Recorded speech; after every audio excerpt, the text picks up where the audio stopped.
We're here. We're live. I hope. Ta-da. I'm just now. Let me just tell you, we got to like 30 seconds on that countdown, and I was like, I need to go get a drink. And so I booked it. I ran all the way downstairs, hit the kitchen, grabbed a drink, and ran all the way back. And then I was like, wait, we still have like a whole nother 30 seconds because of the actual intro.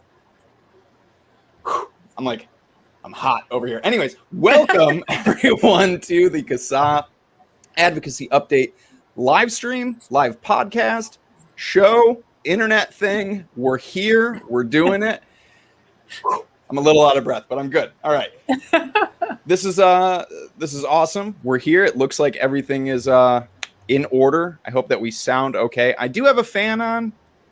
Is that bad? Can you guys hear that? I can hear it. I have my air conditioner on, so I think okay. Awesome. I know fans, AC, sometimes you get that hum and it's kind of annoying, but it's hot up here. It's summertime. I wouldn't be able to hear it because mine's going, so that's all I can hear. Okay, so maybe we're all just drowning out each other's hum and we just have like one beautiful hum to this. Yeah. Everyone sounds great. Ern says, awesome. Thank you, Ern. Appreciate that. We sound great. All right. Alex. We're just gonna skip around the room really quick. Alex, how are you? How have you been this last week? How's your weekend going? It's been a crazy week. First of all, I just wanted to wish everyone a happy Juneteenth. This is a new holiday that I guess was sort of celebrated yesterday a little bit and will be a federal holiday going forward. This is one of two things I learned about in the past year. One, of course, was Juneteenth, and the other one was the Tulsa Race Massacre, which I learned about through a TV show adapted from a comic book, which was sort of amazing. So this is one of those moments where I get that sort of renewed hope for America and people in general. And so that's kind of where I'm at. I mean, by the time we get done with this whole podcast, I might have a completely different view, but at least walking into this, I feel hopeful and happy. And today is a pretty nice day out there. So, well, we're going to try not to rip your hopes away from you today and keep them high. Kristin, hey, how are you? How's your week been? Hi. Pretty crazy, actually. We've been trying to get bids for putting a fence up around our backyard, and holy cow, the price is way more than I expected. As somebody who builds fences and does landscape for a living, I would love to help you, but you're a little far away. I'm a little far away, so if cost is already an issue, having me come all the way out there to do it is definitely going to be an issue. Yeah, we might have to scale it. Might have to scale it down a bit from what we originally thought we were going to do, but yeah, it spent the beginning of the week was pretty much just myself, my daughter, and my one dog, because my husband took a hiking trip out with our two younger dogs, which didn't go so well. There was lots of rain and lots of ticks and lots of mosquitoes. It did not sound fun, but sounds he was like happy. Great outdoors. Right, it really was. But yeah, it was really quiet around here, and I could get a lot of work done, so that was good. But yeah, getting used to having the kid home for summer and just getting ready for things like vacations and enjoying the weather, and no more trees are falling lately, so that's good. That is good. That is good. Yeah. I wouldn't say it's been crazy here. It's been I don't know, it's just been kind of a week. Next week, the kids, at least here, my kids, Wednesday, I think, is the last day of school, so we're getting ready for summer vacation and having the kids home, and it's just been a week. Like I'm ready for vacation. I'm ready to go camping. I'm ready to go out to the lakes. I'm ready to go canoeing, kayaking, and spend time out on the water. That's what I'm ready to do. That's what I'm excited for. We're almost there. We're so close. So close. Anyways, I hope that everybody else is doing well this week. Thank you to everybody who is tuned in, and thank you to anybody out there catching the replay right now. You are awesome. This is the part of the show, though, where we get to hand the entire floor, the whole floor itself, pick up the floor and hand it to Alex for the legislative rundown. What do you got for us this week? Well, real quickly, we've got some sort of continuing stuff here. Nothing terribly new, but we'll go back to Missouri real quick here. Kansas City, Missouri. We've been talking about this flavor ban for several weeks, and this is still alive. So the last update was, of course, on I think Monday, and there was a hearing on Wednesday, and the result of that hearing is we expect. I think they're still sort of tinkering with the language a little bit, and we expect this to come back in maybe 2 weeks. So just as kind of a ballpark estimate here, June 30th, we could see this come back for a hearing. I didn't check to see if this was on an agenda, because sometimes agendas don't come out until maybe a few days before a meeting. Yeah, so that's kind of the status. It's still I believe it's still in committee, and they're still working out some of the language. So if you live in Kansas City, Missouri, please take advantage of the very easy to use form that we put together. Customize it, include your story. Lawmakers need to hear your testimonials about using these products and how a flavor ban will negatively impact you. The next thing to bring up will be Maine. Let's get to the nice state of Maine here. This is LD 1550. Again, another flavor ban that we've been talking about for several weeks now, but this is not dead by any stretch of the imagination. The last update that we have, of course, was from January, February, March, April, May. I have to count months on my fingers because I get May and March mixed up. It's the M's.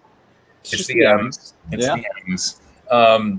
So the last update that we have was that it came back from committee with a divided report, which just means there's some people that agree and some people that don't. A majority of the committee agreed with moving the bill forward, and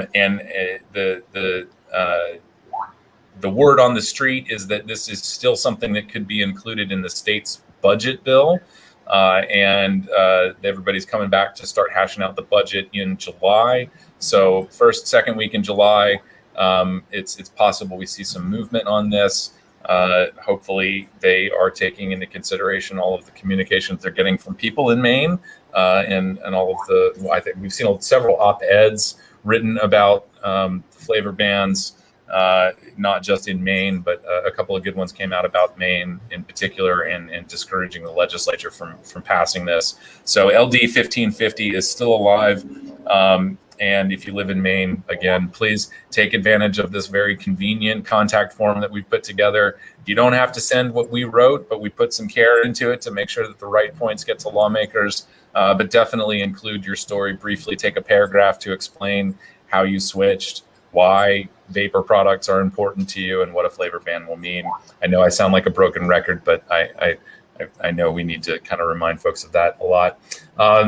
The next thing I wanted to bring up, and I will come back to this actually when we get into our new segment. But let's see, I got this here. In Connecticut, there was a defeat of the flavor ban bill, the flavor ban legislation that was going to be ultimately included in the state's budget. So that's good news for Connecticut, but not out of the woods yet, because next year is going to come around faster than you think. And so we will likely see this come back in January. But for now, it appears that a flavor ban is off the table in Connecticut, at least for the next 6 or 7 months.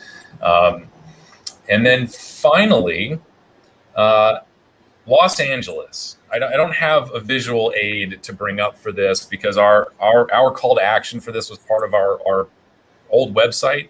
And so when we redid this last year, because of lockdowns, COVID-19 and everything, the LA City Hall, I think, was probably one of those places that was closed to the public. And of course, municipalities and states were dealing with COVID-19, and it is in California. So there was really no movement on this throughout all of 2020.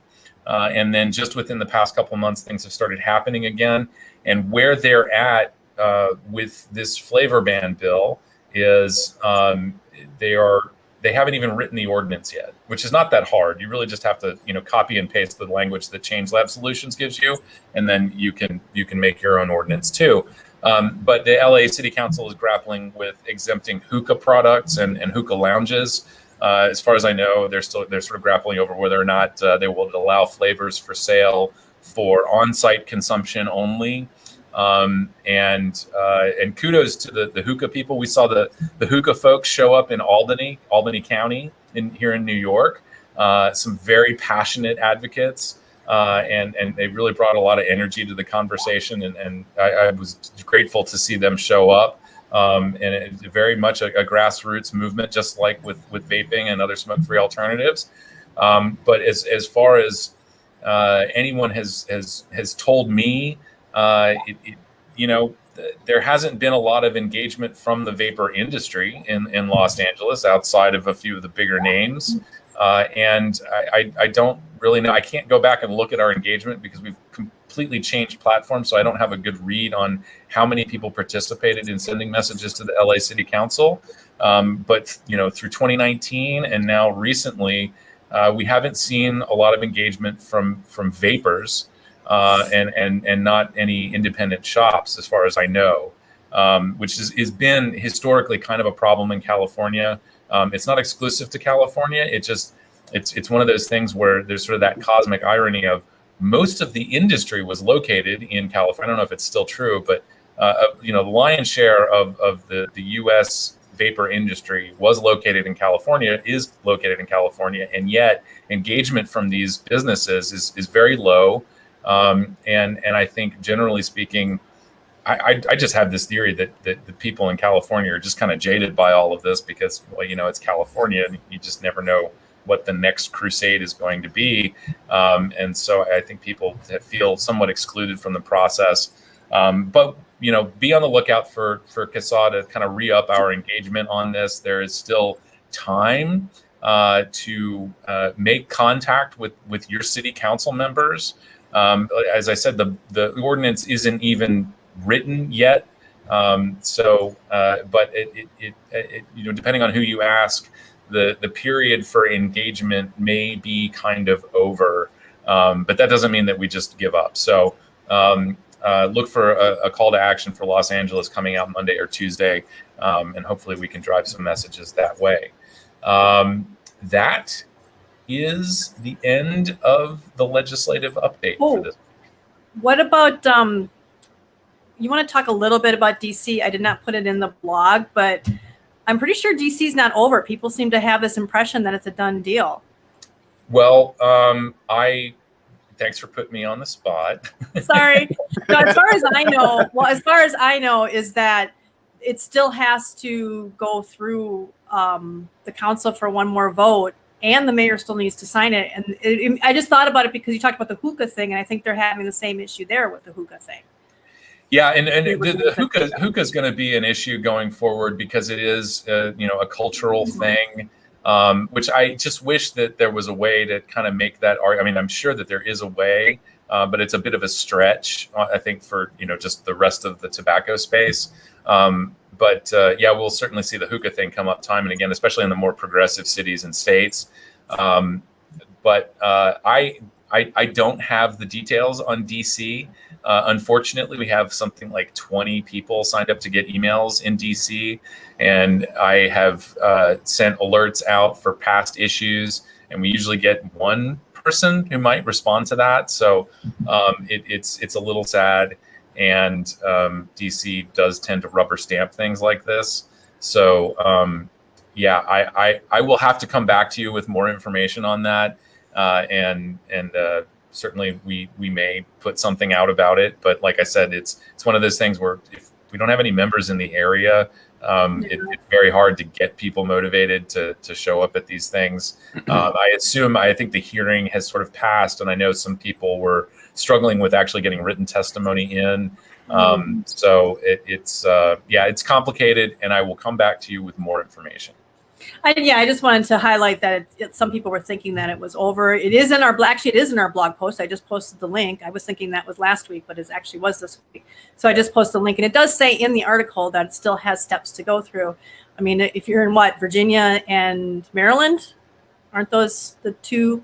I would think you'd care about this too, not just the people who actually live in DC. So, a lot of people work in DC but live in those places, Sure, yeah. Yeah. Last time I was in DC for the last rally that we had, I stayed at a friend's house in Maryland. We just we just commuted right in, So I'm sure countless people that work in DC live in Maryland or Virginia. Yeah. The DC Metro connects Virginia, Northern Virginia, and Maryland.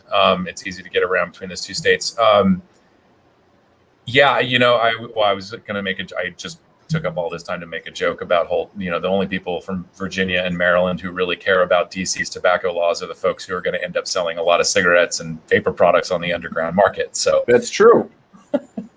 That's true. With that addendum, hopefully more people than that care. With that addendum and including DC, we are now officially finished with the legislative rundown. Sorry. Well, hopefully maybe next week or as soon as we can kind of get some more clarification on what has happened or what is happening in DC, and we can just revisit that one. Yeah. Hopefully next week we'll try to circle back to it. But this is kind of a new segment of the show where we'll show you. I hope you guys are ready for this. You guys ready for some take threes? All right.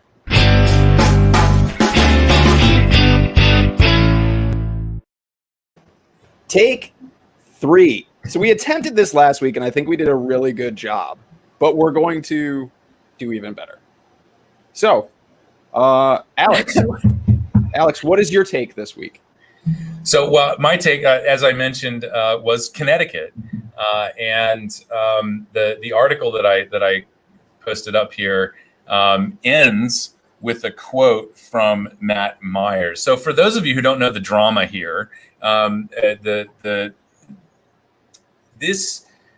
language that ended up kind of almost getting included in the state's budget bill that was the flavor ban ultimately was changed to sort of defer to the FDA, which is, barring the issues with PMTA and all of the other things, that right now is sort of the preferred outcome here, because FDA has this process. And if you got your application for all the products that were on the market prior to August 8th, 2016, if you got your application in by September 9th of 2020, yes, last year. Yep. Your company is allowed to continue selling your product if the FDA accepts your application for substantive review. And it's for this 1 year time period. So it's from September 9th, 2020 to September 9th, 2021, which is, again, it's a little bit of a change from what I was expecting from this 1 year grace period. As far as I'm concerned, as far as I understand it, if you are introducing a new tobacco product to the market, from the date that FDA accepts your application for substantive review, you have 1 year while they continue that review to continue marketing your product. And then we see whether the FDA approves or denies or moves forward with the PMTA. And of course, they have their discretion in terms of enforcement. So this is, it's not the best thing in the world, but it is preferable to just ripping everything off the shelf. And so this language in Connecticut included that. And it said, if you have this, a letter, it's something as simple as a letter from FDA saying, we've accepted your application for substantive review. You can keep your products on the market in Connecticut for the year.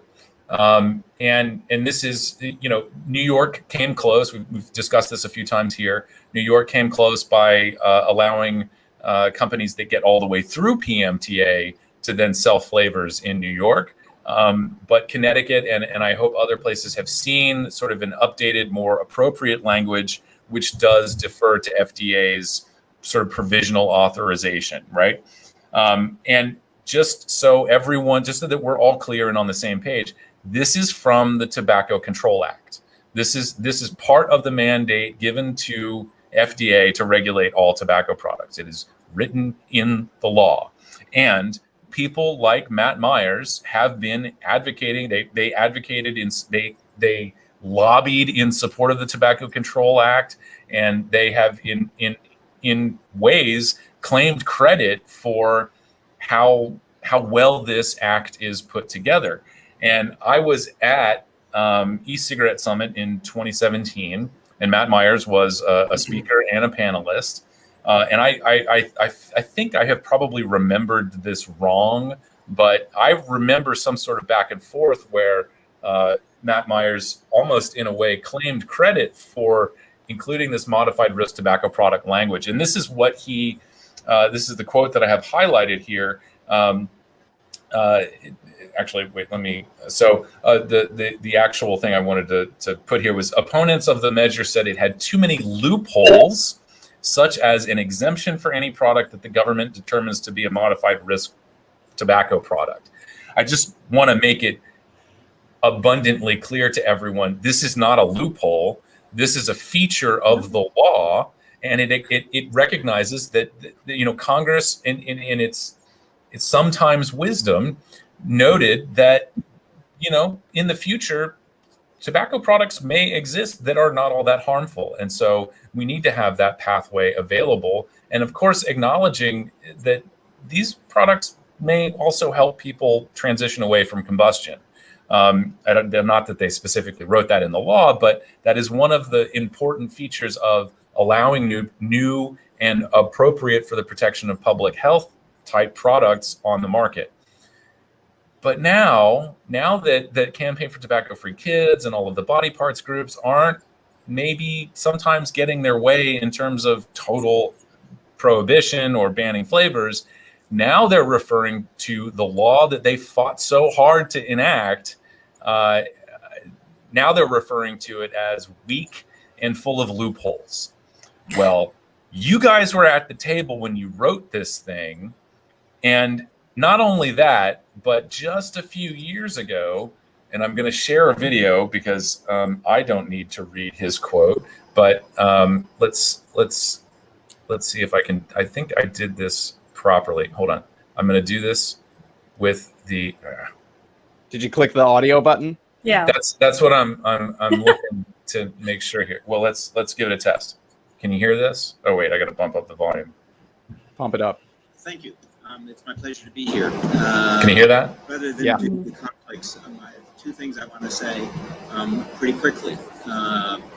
In my talk today, I do not intend to address the issue of whether I think e-cigarettes are a good thing or a bad thing, or to debate the level of scientific evidence with regard to them. Could you pause real quick? It is fairly quiet. Yeah, I don't know how to make that better. It started out kind of loud, and then it I don't know if it's just me. Maybe it's just me. I hope everybody can hear it. But it feels quiet. It sounds quiet. It doesn't feel quiet. It sounds quiet. Okay. That's the right sensory input, right? Sound, yeah. Not feel. I probably should have included a trigger warning here, but we'll muscle through it and see if. Yeah. That an underlying premise of my entire talk is that I happen to believe that responsible harm reduction is an absolutely essential and critical component to the battle to reduce the death and disease of tobacco use as we move forward. Okay, so that quote was Matt Myers talking about, and I'm just going to go ahead and read the rest of it here because I am seeing people talking about it being too quiet in chat. So that was, of course, Matt Myers acknowledging the vital role that harm reduction can play in reducing the early death and disease attributed to smoking. He goes on to say, since we are talking about his confidence in the Tobacco Control Act, that, to quote Matt Myers, I believe that the legislation that gives the FDA jurisdiction over all tobacco products that has now been extended to, in brackets, e-cigarettes, not only includes the flexibility, but includes provisions that are most progressive, far-reaching, and thoughtful designed to deal with exactly these kinds of issues going forward with regard to that. So it's something anyway, and all of that, of course, is about reducing early death and disease from smoking. So this is just another one of those things that I know people have, the word hypocrisy has been dropped in chat already. This is again one of those instances where now that they aren't getting their way, they're changing the rules in the middle of the game. It's kind of like, if you're ever playing a game with a kid, or you remember when you were a kid and you would make up games on the playground, and all of a sudden you see that the other person is starting to get a little bit of an advantage, and you're like, oh no, wait a second, there's a rule about this. Let me tell you what it is. And that's kind of it's childish. It is absolutely childish what's happening. And the concern here is that this is going to be part of their anti-vaping narrative going forward. And it is ultimately sort of irritated some of the lawmakers in Connecticut. But I don't know how to make this a much bigger deal. Like, this is one of those cases where we've sort of caught them in a lie, right? Just a few years ago, you said that this was all peachy. This was great. And you support all of this stuff. In particular, the word here is flexibility, which to me is FDA's enforcement discretion. These are all very important things, especially when we're dealing with very, complex products and a very, nuanced issue that really does require a lot of in-depth research and a lot of honest science. So yeah, my take on this, not my deep dive, my take on this is this is a disturbing part of the narrative going forward. And I think we all need to be on the lookout for this. And I don't know how much sort of preemptive work we can do here in just sort of reminding lawmakers that, these folks, people like Matt Myers, have been very supportive of the Tobacco Control Act. And of course, now all of a sudden they're calling it into question and referring to these things that they lobbied for as loopholes and just things that tobacco companies are going to take advantage of. It's completely disingenuous. At the end of the day, it is kind of a lie. There's another part to this, and since the video thing, the volume isn't working all that well, I won't show it.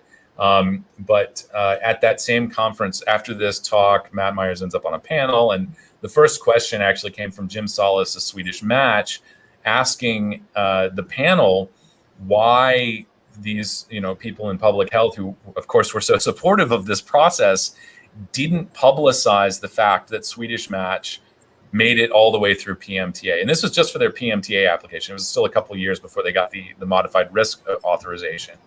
And one of the things that I've emphasized to FDA when I've participated in TPSAC hearings is that the FDA needs to do more to, I don't want to say publicize, but it is kind of publicizing, make it known to the public that these new products are available and they have been sort of judged to be appropriate for the protection of public health. They're newer, they're safer, and that the FDA needs to do more in the way of driving that point home. I'm stopping short of saying publicizing because I don't expect any government agency to do publicity for any particular company, as we're not necessarily going to do. It's enough to sort of report the fact that a particular company gets through this process. And generally speaking, we do, I think, just drive the point home again and again. Snus is a very low risk tobacco product. And it is absolutely a viable and safer alternative to smoking. But that the agency needs to do more, and certainly groups like Campaign for Tobacco-Free Kids need to do more. I didn't bring up the link with the quote from their press release in 2017, but Campaign for Tobacco-Free Kids, again, put out a press release praising the PMTA process and noting that Swedish Match did get across the line. They expressed concern about these products being available in flavors other than tobacco, but they didn't talk about it with the same, vim and vigor, referring to it as a loophole. It's not a loophole. MRTP is part of the process, and all companies should be able to do it, especially for safer product. Consumers deserve to know the truth. And I think that ends my take. That's a great take. Yeah. Yeah, that's a great take. I agree. I think just period communication from FDA to the public about their findings, about that process, about these products, maybe not specifically, in a way that's promoting a specific product or a company or something like that.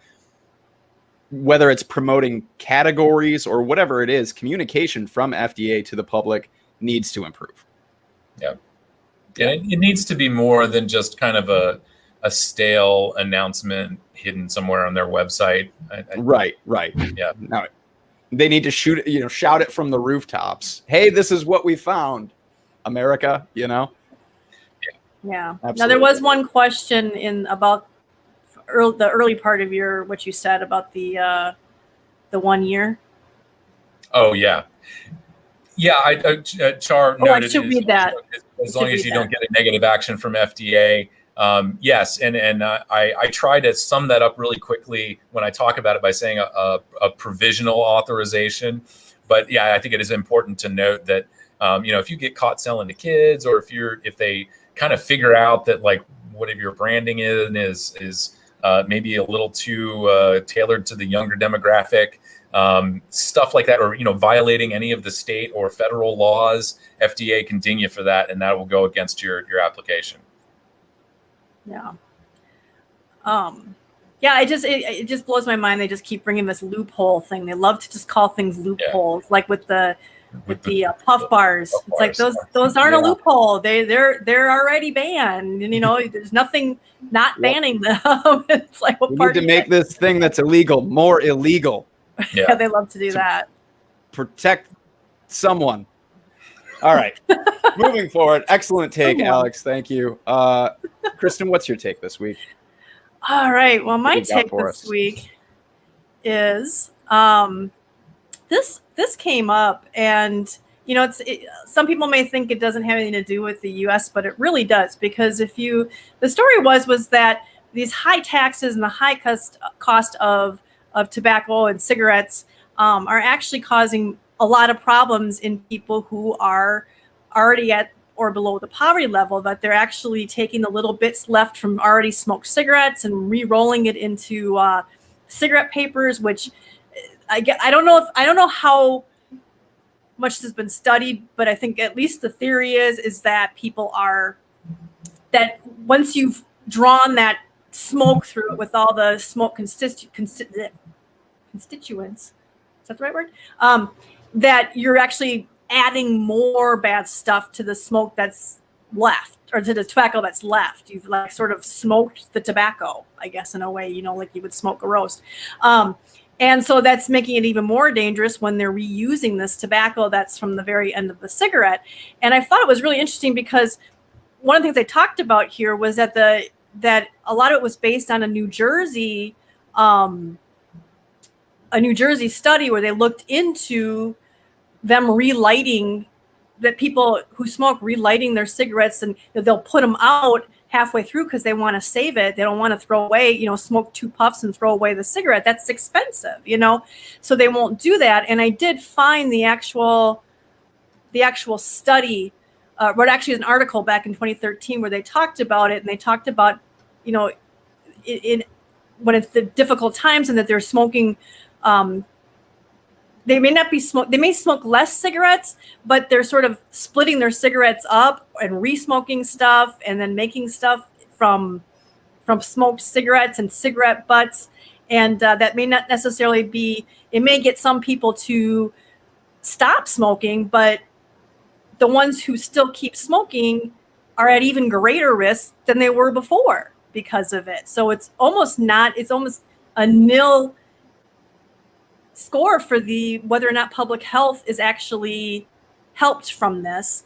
And that got me to a couple other things. I did find this one article on Pulmonary Advisor that talked, because you wonder, it's like, well, have they looked into this? Have they looked into these tobacco taxes? And if you look at, and actually, where's the one that I wanted? Here's a study, and this one was the one that came up, and they're actually promoting it, and they're saying, and I believe this is, a lot of it was, but they're talking about, if you look at the part that I highlighted, that tobacco use in poor households exacerbates poverty. Tobacco use increases healthcare costs, reduces income, decreases productivity. At the same time, spending on tobacco products diverts limited family resources from spending on basic needs like food and shelter, not to mention healthcare and education. And yet they acknowledge this right here, and then they go and say, we should just make them more expensive so they stop smoking. But they know that that's not what's going to happen for a huge number of people, because there's what they call price inelasticity, which is talked about here, where it says that cigarette sales are what economists refer to, and this is in the second paragraph here, as price inelastic, which means that when the price goes up, demand does not change much. Cigarettes are nicotine delivery devices, carefully engineered to be addictive.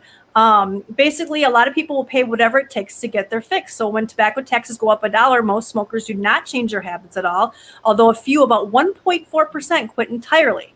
Although that may be not enough to get tobacco companies to tap out. Every little bit helps, and they still go on to say, well, let's do this. But then you come down here and it says, you know, where is what else happened? Let me see if I can find it here. Sorry to scroll and give you guys down here. It talks about how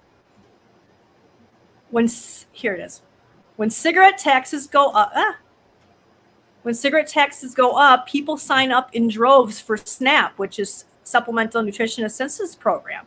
So you don't have people quitting. You have people now going on food assistance. You know, I mean, that's 10 times as likely. There was, I forget where it showed, but, you know, and then they looked at turkey and how that same one that I was talking about here, down here, they talk about how if they would just raise the price of cigarettes in Turkey, where it's like, they just went up from like 26% smoke to like 30 something.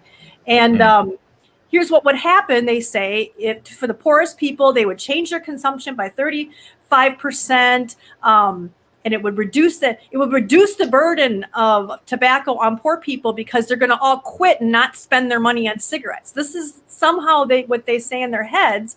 And then when you go to here, look what's happening in Turkey. This article is from, nope, wrong one. Sorry. Oh, of course this can't be reached. Come on. There you go. Turkey fights illegal tobacco, seizes over 416 tons in 2020. You know, no one saw that coming, right? I mean, that's what's going on. And it jumped. It was crazy amount, where it went from like, you know, total amount of tobacco seized by authorities in 2020 increased by 350%.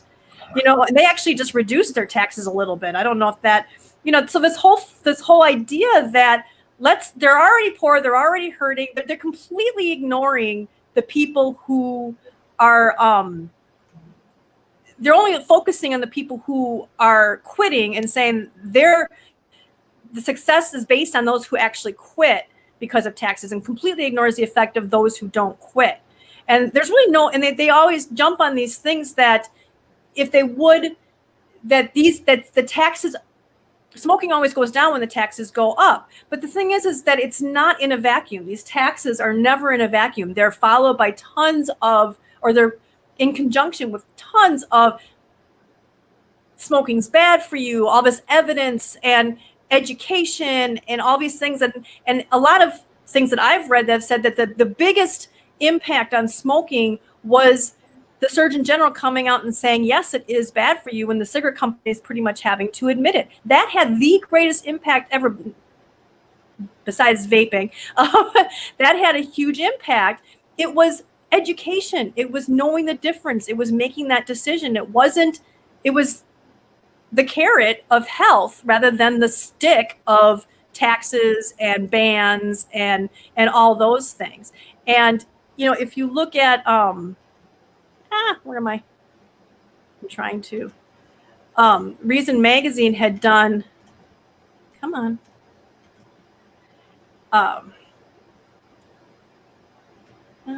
Way to help the poor. Yep, they're very regressive. Plus, it impacts poor people more than it impacts rich people, and rich people tend to be lower in the smoking range anyhow. And here it even says nearly a third of people below the poverty line smoke. Only 18% of those at or above poverty. Now, this is a little bit of an older article, and they basically go on to talk about how in California what it's done, and that they try to give credit to the taxes, and then they take all that tax, because California's got one of the highest taxes, and they take that tax and it doesn't go to helping smokers. It goes to pet projects and things like that. And so who's actually really getting helped? Rich people's pet projects of whatever it is that they want to have. And the thing is that in New Zealand, they have, I think they said, the second highest their country's tobacco prices are second only to Australia's. And this is where a lot of this using cigarettes, and New Zealand's been a little bit better with embracing vaping than Australia has, but they still have the detractors there. This one was the one that I came across that really, this was from 1999, which I found was really interesting because this is pre-vapor products. And they talked about the whole inelastic price thing. And people know this. This is a well-known economic phenomena. So when they act surprised that there's a black market or that, people aren't actually quitting smoking, they're full of baloney. Because it's like it says, because smoking is a habit that's so hard to kick, demand for cigarettes is highly inelastic, meaning that large price changes induce only small changes in the quantity demanded. Let's see, social factors and education are often significant determinants of which people start smoking, but for those who do smoke, the number of cigarettes smoked is not highly sensitive to price. When a tax is imposed or increased, its burden falls on those consumers or producers who cannot move to a substitute product to avoid the tax. For consumers, that means there's no substitute product that becomes more attractive relative to the newly taxed product that can be consumed instead. For producers, it means that resources used in producing the product cannot easily be deployed to the production of something else. And that brings to mind, you hear a lot of, and it was just, I think I just tweeted about this, and I forget where it was, where all these city councils and stuff say, well, they can just go, if they can't sell the vapes and their sales go down, they can just go back to selling cigarettes. Just completely lacking the understanding that these vape shops that are complaining the most, these are not corner gas stations or mom and pop shops that sell cigarettes and tobacco vapes. These are people who quit smoking through vaping that started a business and don't sell any tobacco industry products. The products they sell are also people who quit smoking and started vaping and started creating and making those products. And that's what they sell. They don't have something to fall back on as an alternative. And I think that's something that we need to start kind of, my take on that is we need to really start pushing on that, back on that, where they're coming up with this. Well, they can there's no exclusive vape shop that I know of who would ever start selling cigarettes because they can't sell vapor products anymore. They'd rather just shut their doors. So they need to understand that. But talking about the substitute, because now we do have a substitute, which is really interesting. And it says, recall that the availability of substitutes determines the steepness of the demand curves of consumers or supply curves of producers. Cigarette demand is inelastic because nothing else is a close substitute for cigarettes. The supply of landing spots at an airport is inelastic because of the price of landing slots falls. Logan Airport cannot easily start producing something else with its runways and terminals. So back then they're seeing the cigarette consumer as being, that's all you are. You could never be anything. There's nothing alternative, which is kind of sad because they did already have smoke-free products. But now we have something that really actually is a substitute for cigarettes. Because to some people, if you're not doing this, it's not a substitute, even though it's tobacco. And so I just thought it was really interesting that something like this, that inelasticity of the pricing, that these taxes are not going to do anything. What you need to do is, if you're going to do this, you need to give them something else. And they are trying to do the same thing with the something else now with the vapor products. And there's also, real quick, there's a real great article from Reason talking about when back during the Obama administration when they raised the tax and how that went basically. It's my whole thing really is that this tax thing is just it's based on sandy ground, and it really has no evidence. This is not an evidence-based tactic for getting people to quit, and it harms people, not just in New Zealand, but also all across America when they are not quitting and taking what little money they have left and having to put it towards more expensive cigarettes rather than to food and medicine and housing. And that's just wrong. And then to turn around and take all that tax money and not put it towards programs and education and cessation and things like that, that would actually have a greater effect on the smoking population. Yeah, you have something that you know people are struggling to quit with, people have an addiction to it, a dependence on. You're like, okay, well, we need to get these people to quit. We'll make it more expensive. Well, we already know they're low income. It's going to deprive them of their funds. But we should take those taxes and we should put it towards helping these people. No, we're not going to do that either. We're going to do daycares in middle-class neighborhoods. We're going to, do, I don't know what they're doing with it. And that's what one of the articles. I'd like more daycares in low-income neighborhoods, please. Right? Thank you. But the Obama, the one about from Reason was talking about how they're not giving the money anywhere. They're getting more and more money every year from tobacco taxes, and none of it's going back to like helping people, and it's all going to these pet projects. And it just really makes me angry because this whole idea, we know that there's going to be a significant portion of these people who are going to just suck it up, because we know that the inelastic price phenomena is a thing, and that they'll just and they just know that, because then that's why every year they raise taxes on something that they supposedly are trying to stop. But and then they also know isn't going to. They know that. That right there is clear evidence that they know that this is not going to stop people from smoking. We know this is a guaranteed thing because it's price inelastic. So we know we're going to keep getting this money. So we're full of crap when we say that this is to help people quit. I wanted to add, just to add on here. First of all, I suspect that that's a great article to bring up, and the fact that it was from the late 90s is also, I think, important.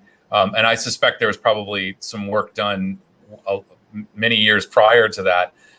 But that sentiment expressed in that article about the inelasticity of cigarette prices and consumer demand it's consistent with things that we've heard from the FDA just a few years ago when they were talking about lowering nicotine content in cigarettes. It's that you have to have something for people to go to. And the FDA, in 2017 at least, didn't seem very confident about very low nicotine cigarettes without the availability of vapor products. By name, FDA said something like vapor products has to be available. So yeah, it's not a new thing, and they are definitely, admittedly, they are aware of this phenomenon. The other thing I wanted to bring up, and as Char brought up in the chat, I used to pull smoked cigarettes out of ashtrays. I had a very long and weird summer where I didn't have a lot of money and couldn't do a lot of work, and I would fish half-smoked cigarettes out of ashtrays on the street and break them up and roll them up. And when I could afford $6 to buy a can of Kite menthol tobacco that I would roll, I would go buy that. But yeah, some days you just got to pull somebody else's cigarette butt out of the ashtray, and it's disgusting. It's absolutely disgusting. I know this is completely anecdotal, but I was an inelastic human. That was me, right? When I started smoking at 14, at least in New York State, a pack of cigarettes, even after taxes, was still under $5. They were like $4 and some change. No big deal, right? I could scrape together $5. I had a job. I was working at 14. I had one of the little green workers cards, went to work after school. I could afford cigarettes. As they went up and I got older, I can remember cigarettes going to like that $8 point. And that was when I was like, I need to consider probably quitting smoking. Like, it's starting to get a little expensive now. That was the first time I tried gums as well and lozenges. Didn't work. And I just kept smoking. And then I was like dead set. I was like, once cigarettes hit $10 a pack, I'm quitting. Like, there's no way I'm going to keep smoking at $10 a pack. Right. Sure as hell, cigarettes hit $10 a pack, and I slap $10 down on that counter every single day. That was me. I was an elastic. That I wasn't going to budge. Even though I kept saying, I'm going to do it, and I was trying every day. $10. There it is. Take a It's almost like Camel gas filters. prices. It's almost like gas prices, for people who People smoke gotta and they want drive, that. yeah, they're not going. They know that they're not going to give it up, and gas hits $5. I'm never leaving home. Right. And you get both products at the same place. And you get both at the same place. Perfect. But they know it, and the hypocrisy in this is going to help poor people. This is going to help them quit. And it's so clearly not. I mean, yeah, some people may quit because of it, but they may have quit already. They've got no data behind it. When you see, and sure enough, when you look at all these states, because I thought, really, is it really helping? So one time I did go back and look at like all these different states that had the highest taxes and where were their smoking rates at. And sure enough, they have lower smoking rates where the higher taxes are. But they also had, you have to think, they didn't, like I said, they didn't just pass this tax in a vacuum. There was lots of debate. There was lots of discussion. There was lots of talking about how harmful smoking is. There was just the threat of it that could make people be like, well, some people, but most people are probably like us. And we're like, yeah, I'm going to quit. And then it's like, I still need my cigarettes, so they can't just turn around and say it was just the tax that helped people quit smoking. And then they turn around, they know for a fact that the people who do keep smoking are hurt all the more from it because it just disproportionately hits those people, because somebody who makes, $500,000 a year, they're not going to care if it goes up $2, $3, $4. They're not going to even care if it goes up $10. They can afford to spend $20 for a pack of cigarettes. But then the people who don't have that kind of money are going to either turn to an illicit market. They're going to start re-smoking cigarettes. They're going to, start smoking other stuff. Who knows, that might approximate it.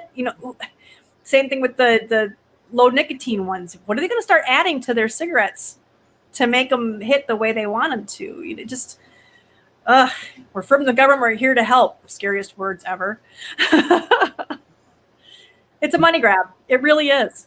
Yeah. It's a money grab. And it's, it's arguably predatory.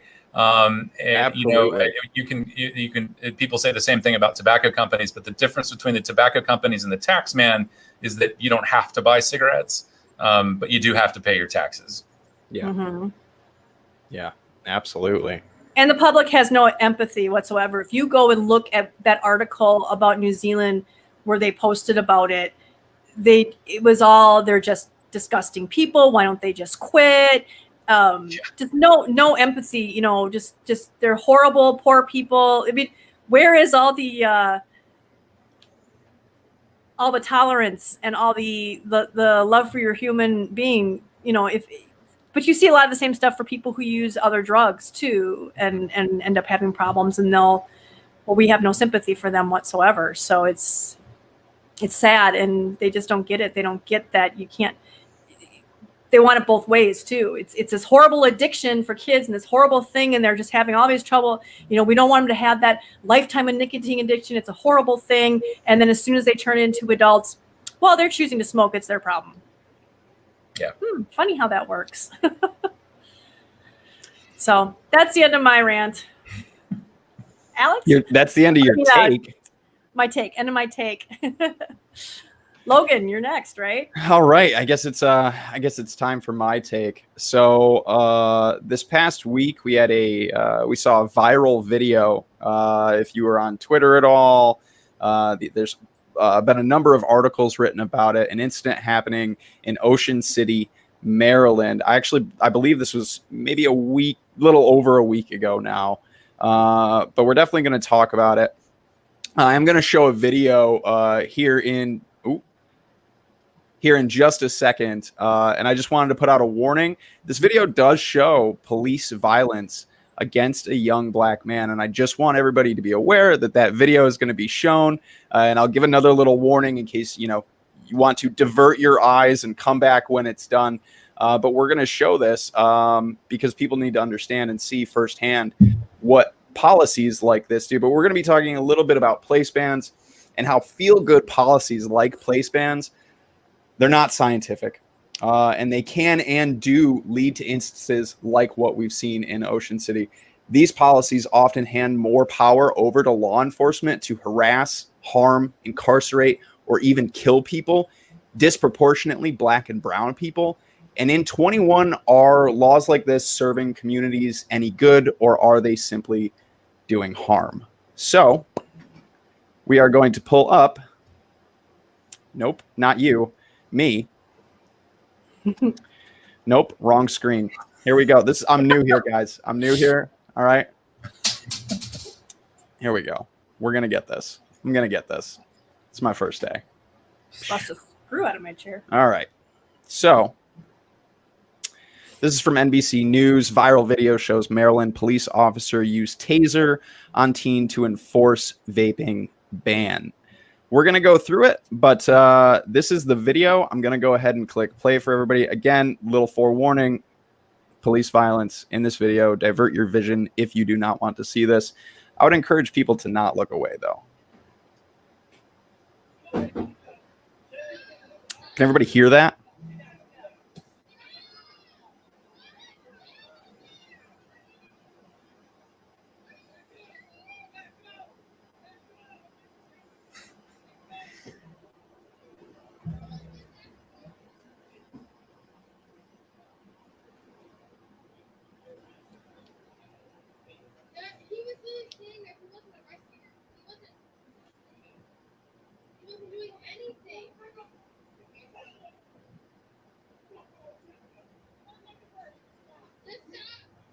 I'm going to pause it right there. Right there with this grin. Yeah. This grin makes me sick. This is pure pleasure to this person right now. This is the result of feel-good policies, unscientific feel-good policies like place bans. Now, yes, a lot of people have said, you know, it was again, there's an ordinance here in Ocean City on the boardwalk, and in these places, there's a no smoking, no vaping policy that's in place. People can be fined up to $500, and I believe possible jail time as well. No Possible jail time. I thought I had read that. Not for vaping or smoking. There's the $500 fine is. That's true. Yeah, that's right. But yeah, so this article, NBC News did a pretty good job of just kind of blanket covering this, I feel like. But on June 6th, this is from iCorey here on Instagram is where that video is posted, and you can check out their take and post on this as well. The video does go forward showing this young man actually being hog-tied and carried off and put in a police vehicle. This is exactly what can happen when we give law enforcement powers over something so menial. Something like outdoor vaping, outdoor smoking. There's no scientific evidence to support that smoking or vaping outdoors in the open air harms anyone around you. There's no evidence there. It's a feel-good policy that everybody can get behind because we have vilified these products. We have vilified the people that use these products, and we all need to feel a little bit safer. But this is the result of that. This is just bad. Something completely menial turned into violating my child, treating him like he was an animal. That's what Jessica Barber, his mother, said. They do say there's been discussion online that he was he was reaching for his backpack. He was told to. This young man was told, he was giving conflicting orders to get down on the ground and take off his backpack.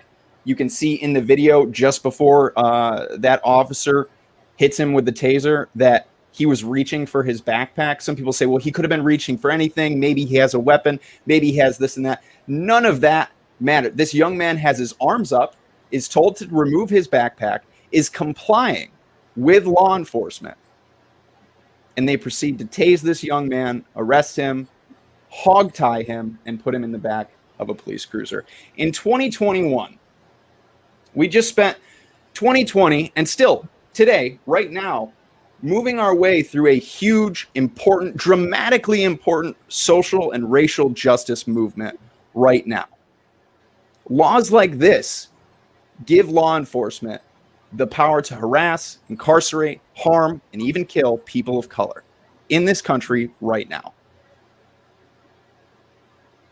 What good is this doing? What good do policies like this do for our communities, our friends, our families? None. That's my take. This all should make everyone just angry, because this just makes me angry. These policies are put in place, like Tom Lyford right now in chat saying, to protect people, protect the kids, protect teenagers like this young man who does not look very protected in this video. And that was just the first one. Then what was it, a week later that you had those other kids who had problems too. And I don't have the video of that, but another young man was put on the ground and kneed in the ribs multiple times by a police officer in that incident as well. Yeah, and it's so first of all, it's the policy prohibiting vaping on the boardwalk that allowed officers to have that initial interaction. And as the story goes, these young adults were walking away. They were in a sense complying, and one of them defiantly took a rip off their mod and blew out a big cloud, and that is what triggered these cops to go into, I guess, cop rage, because if you are going to defy their authority, then they will come at you with tasers and billy clubs to make sure that that the state is in control and not you. Because teenagers are never, ever defiant. Yeah, or rebellious. Who could have seen that coming, right? I mean, but even that, is that enough to warrant what these officers did to this young man, or to the other young men and the other young adults in the other incident that I believe they were a few days apart, the two incidents? I don't have an article or a video for that to show or reference. I believe they were on two separate occasions, but either way, is a moment of defiance enough to warrant this, especially when this came right after literal complete compliance. Yeah, and some people are, if you're going to sit and talk about what he did up until that point, that he was threatening to kill them. I mean, that's what I've heard. They was threatening to kill him, and he was being belligerent, and he was refusing to show his ID. And that's the 18-year-old, the one that we saw the video on, because it's really hard because the two stories have been they've kind of been meshed together sometimes, where people think that this was the kid who was kneed as well. And so some people have been getting it confused. So I, in a couple of my tweets, got it confused too. But regardless of what happened up until that point, he was complying at that point. So it doesn't matter if the cops are all pissed off because he was being a brat before then. It doesn't matter. He was complying at that point, and that's what they're supposed to be policing on. So he definitely did not deserve to get tased in that moment. And then also the idea that I keep seeing people saying these were 19-year-old men. They were men. They were adults. You can't have it both ways, guys. These people, these kids were kids as far as vaping. Technically, they shouldn't have been vaping because it's against the law to sell them vapor products because they are too immature.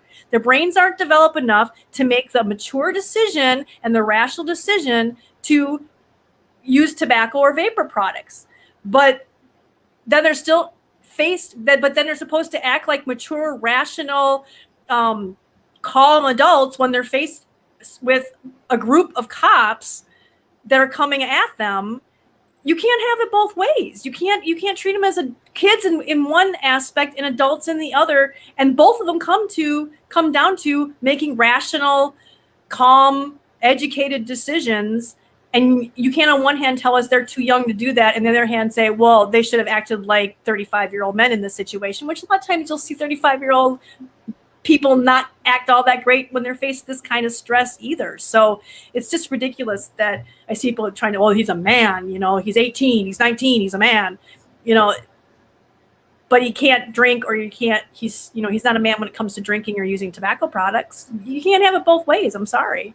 Yeah, I'd bump up the enlistment age to 21 and then we'll talk. Right? Yeah. Enlistment, marriage, all the things that they can do when they're 18. Voting. I mean, you can't have it both ways. Yeah. Actually, voting, isn't it California where they want to drop it to 16?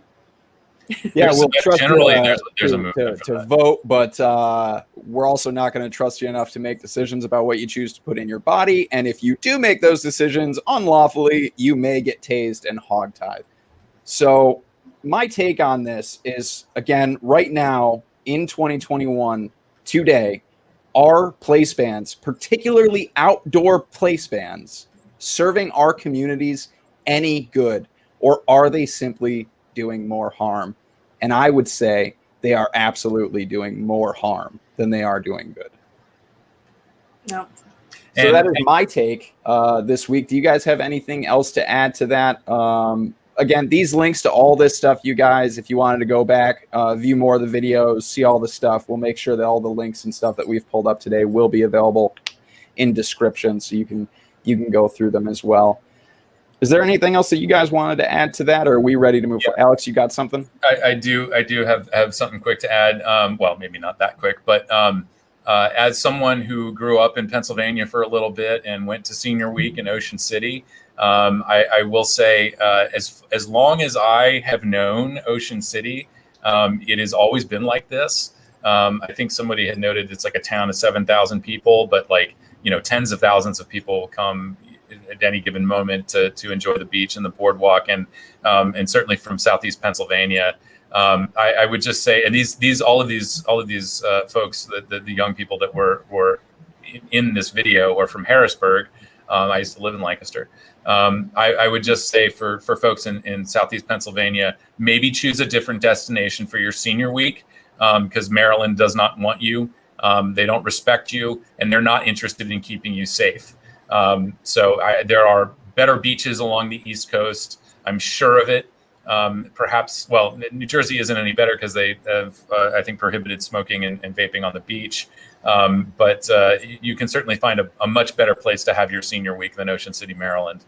And I would encourage everybody to do it. And if you're still going to go, know that there are other smoke and vapor-free products that you could use that are very discreet, that unless officers are stopping you to check your mouth,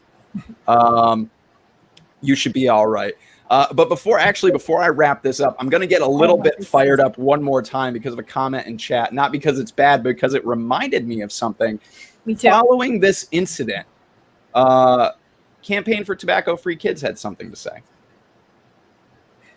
We are horrified and outraged by the incident of police violence against Black teenagers in Ocean City, Maryland this weekend.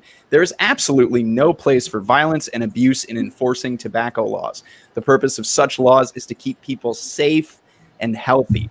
Our communities cannot be safe and healthy when police choose to enforce these laws with violence, often disproportionately against Black and brown people. There must be a full investigation of this incident and accountability for the use of force against these young people. This is the policies that you wanted, that you lobbied for, that you sent lobbyists to the Hill for, or to Maryland for, to Ocean City for. These are the policies you lobby for, that you campaign for, that you want, that you're pushing for. You don't, once you put these policies in and they pass, you don't get to choose how they're enforced from there. These are the consequences of those actions, of those policies. And to think that we never knew this could ever happen and we're so horrified and outraged and shocked. You're not. You're not. Well, it's baloney. Every law is enforced at the end of a gun, whether it's there or not. That's, because there's that threat. People, you have to have that threat to keep people compliant. So the idea that they never dreamed this could happen is just baloney. Yeah, I mean, it's just baloney, because you have to have the gun or the taser, or people would just walk away. Do you think those kids would take those cops seriously if they didn't have the gun or the taser at all? No, they wouldn't. And that was the point that I was going to make. Wait, one more time. That was the final point I was going to make. Was I've been seeing people say, well, they did this. They weren't tased because of the vaping. They were tased because they did this and they did that and they did this. They did that. But that's all, it was what they did after the initial contact. And that may be true, that it was those other things. Those were the things they were charged for, was all stuff that happened after the initial contact. But it was the vaping law that caused the initial contact. You can't get around that. It all started, those kids would not have even been approached by the cops without that anti-vaping ordinance. So you can't say that it had nothing to do with the vaping. It had everything to do with the vaping, because none of that conflict that followed would have happened if they hadn't ridiculously banned vaping outside. Oh my God, I'm spitting. But okay, sorry. Yeah, these are the results of those policies. So you don't get to campaign and lobby and push these policies, and then when law enforcement chooses to enforce them violently, then distance yourself from that and throw your hands up and say, well, that's not our fault, we're outraged. You can't have it both ways. You don't get to choose that. You can't have it both ways. That's my take. Sorry. Thank you for whoever it was in chat that mentioned something about a statement from someone. That's you reminded me. Thank you. I appreciate you, because I just wanted to make sure that we got that in there. That's that they're just outraged. Alex, can you believe that? They're outraged. There should be correct response to the crime. And my point is, it shouldn't be a crime. There shouldn't be a crime like this that's putting them in the sights of the cops. It's so I guess I just wanted to maybe clarify some things. When people say that this isn't about vaping, I think what some people who say it's not about vaping, what they mean to say is that this is racism. This is part of that systemic. But that's not what they were saying racism. to me. Right. Yeah, I know that, but I want to make sure that everybody understands that we are clear on this. Yeah. That this is a racially motivated abuse from the police. It was just that the vaping law gave them that opportunity. And we will see, this is not the first time. So it's not like Campaign for Tobacco-Free Kids can actually be surprised by this, as you were saying, Logan, and it won't be the last. So it's unfortunate that this won't resonate as far and wide as it should. To be perfectly honest, I'm surprised that NBC News reported on this at all.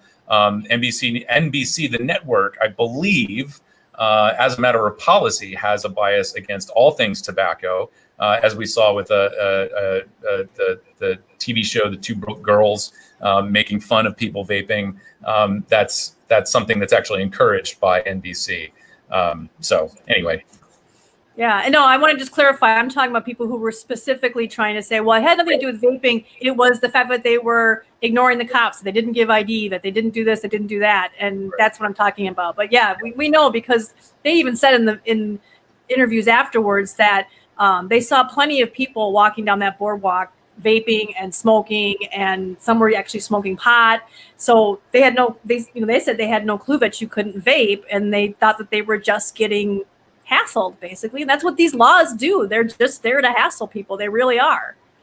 Yeah. And again, I don't know if anybody was around last year for everything that happened, but right now there's already an abundance of distrust in law enforcement right now in this country, and a lot of tension between people of color and law enforcement in this country. So if you expect every young black or brown man or woman to just willingly comply with every request, no matter how reasonable or unreasonable it is, that right there is unreasonable, in my opinion. Like, that distrust, this young man walking away in defiance. Yeah.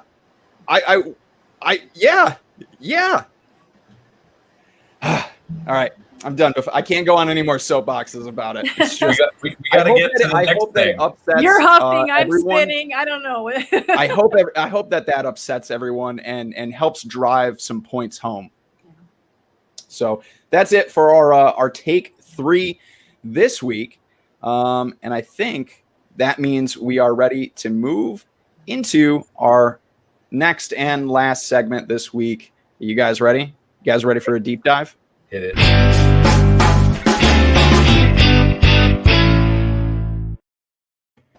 So kind of carrying on with that theme, what is our deep dive this week, Alex? Place bans. Place bans. I feel like I should have some sort of ding, ding, ding sound effect that goes. Yeah, we do. We need hey, Danielle. We need. No. And again, thanks to Danielle. Also, for our really graphics. quick. Yeah, thank you, Danielle, for our 2 new bumpers. Awesome. So I figure probably a good place to start with talking about place bans is the history. I am not going to go totally in depth here, but I think it's good to note that place bans go back a little bit further than I had thought. I have always sort of casually referred to cities in the Bay Area in California as the genesis of place bans, but I was actually surprised to see that the state of Arizona was actually out of the gate a little bit before Bay Area cities to restrict smoking in several public places. And in 1973, the Civil Aeronautics Board requires no smoking sections on all commercial airline flights, which is particularly interesting now as we are, well, all throughout the COVID-19 pandemic and even now, being able to encouraging people to get on flights again and noting just how good the air quality is in commercial flights because of the way that the air is filtered from the top down. I don't know if aviation technology at the time had those same HVAC type systems in the airplanes, but certainly we do know that the air quality in aircraft is better because of the filtration systems and because of the way that the air is sort of moves through the plane. So it was in Connecticut passed the first law to apply smoking restrictions in restaurants. So it wasn't until 1977 that Berkeley, California got on the board here and became the first community to limit smoking in restaurants and other public places. And so throughout the 70s, 80s, and 90s, place bans for smoking continued to spread. And another resource that I brought up here, we can get to this. We'll come back to this. But the CDC has a map here of smoke-free indoor air laws, including e-cigarettes. So you can see where we're at across the country with vaping being added to this. But I think it's really important to start with the history here and to let people know that the anti-smoking laws, just like the anti-vaping laws, it didn't have to do really with anybody, behaving badly. It has always been about, striking back at smoking and pushing it further and further out of buildings and sold under this idea that we are protecting public health. So there's just a really, really, really quick look at the history. And I would encourage everybody who wants to, do their own deep dive on this to consult this. I have the link and Kristin will drop this in the description for the video or Logan, whoever handles that between the two of you. So one of the things that the proponents of these laws will refer lawmakers to is what are the benefits of banning smoking outdoors and of course now vaping. And one of the studies that has been used to promote smoking bans either indoor or out is a study that Stan Glantz from UC San Francisco was part of, and this is the Helena study or the Helena experience. I don't know, whatever you want to call it. But whenever you hear any of us talking about Helena, Montana, this is what we're Helena Miracle. The Helena Miracle. There we go. And it was a study done. I think it was like 6 months, or no, was it more? So December 1977 through November 2003. And they were looking at admissions, hospital admissions, and people who were admitted for acute myocardial infarction or a heart attack. And this study concluded that the rate of admissions for heart attacks in Helena, Montana went down while the smoking ordinance was being enforced. This is, of course, kind of nonsense. And there was another article written sort of debunking, or at least, do I have this right? Did I just click the same link twice? I believe you did. I did. Oh, well, so much for my visual aid. There was supposed to be a visual aid with this study, but we can just move forward. So there was another article published sort of calling into question the strength of this particular study. And yes, as Jim McDonald notes, Jacob Greer, a very good author and journalist, and his particular attention on tobacco recently, would recommend his article about that.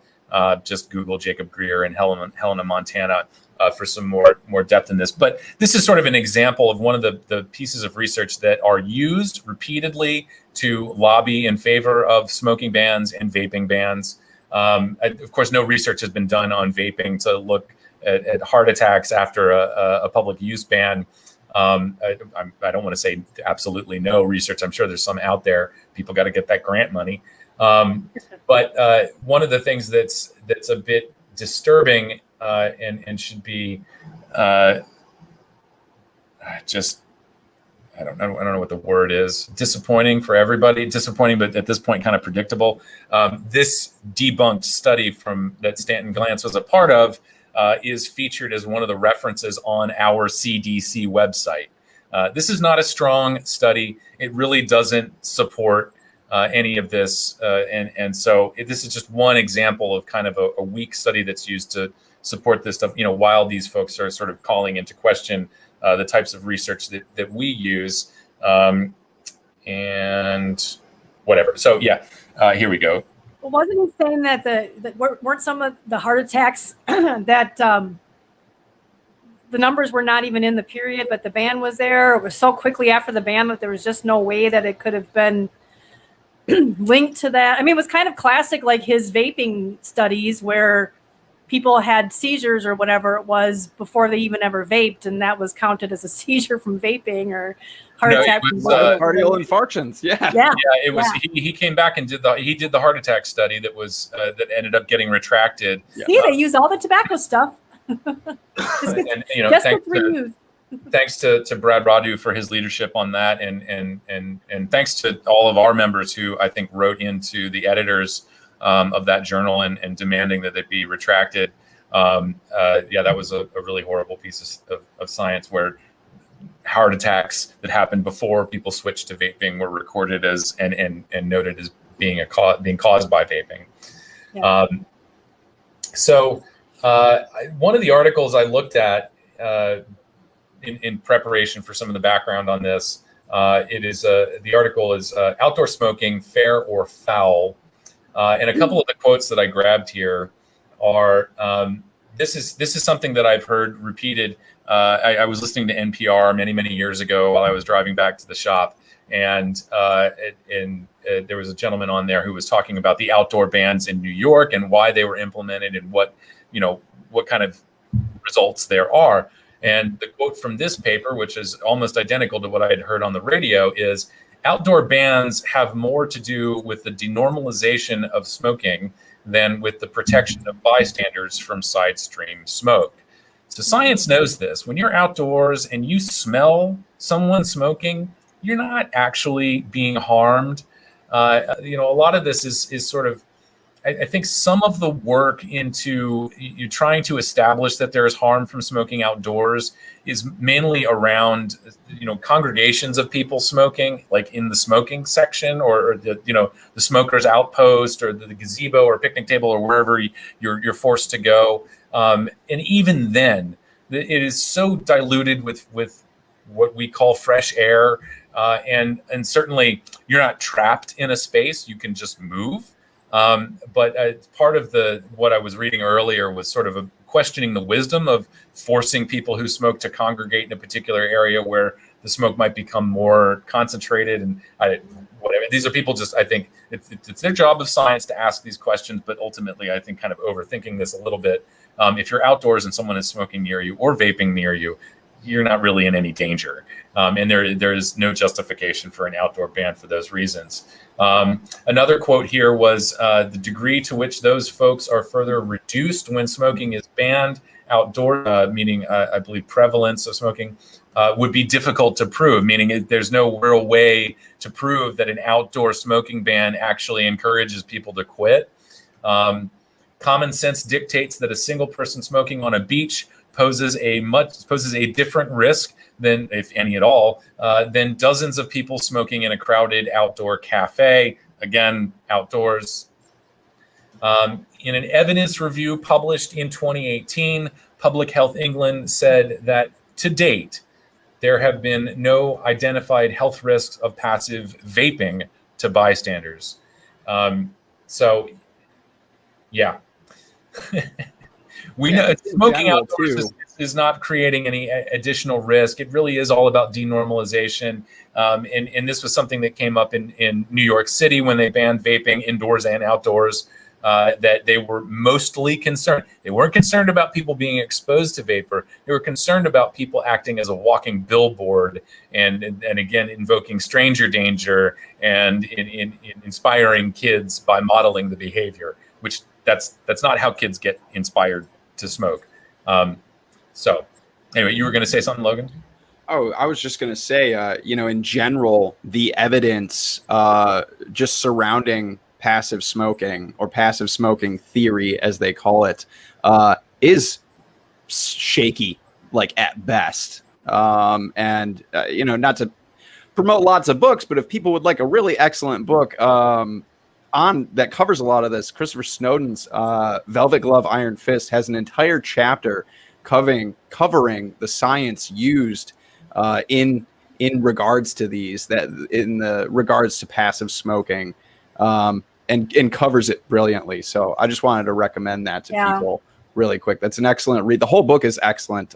It'll change your life. He really life. gets into the detail about the studies that surround passive smoking theory and just how shaky at best that evidence is. Yeah, that book, if you're an advocate, that book will change your life, because it gives you, and Michael McFadden too, he's more of a smoker's advocate, and I hate to use for people who smoke, but he, just knowing how they think and how all of this history came and how it got to this point, and how they're taking all of those same tactics and using them now for vaping.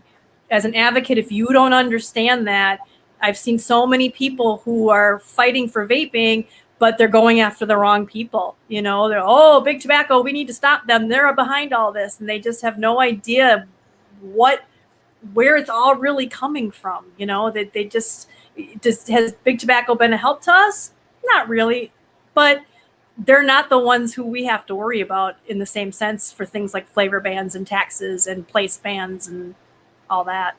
I will say, well, so I was going to say something else, but I'll keep it on this topic. To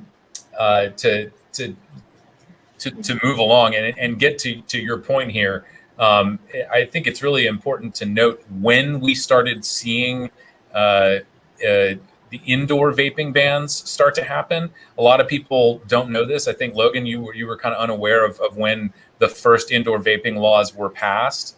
And so it's really important to remind folks that this all, as far as folding vaping into existing smoking bans, all of this started in 2009.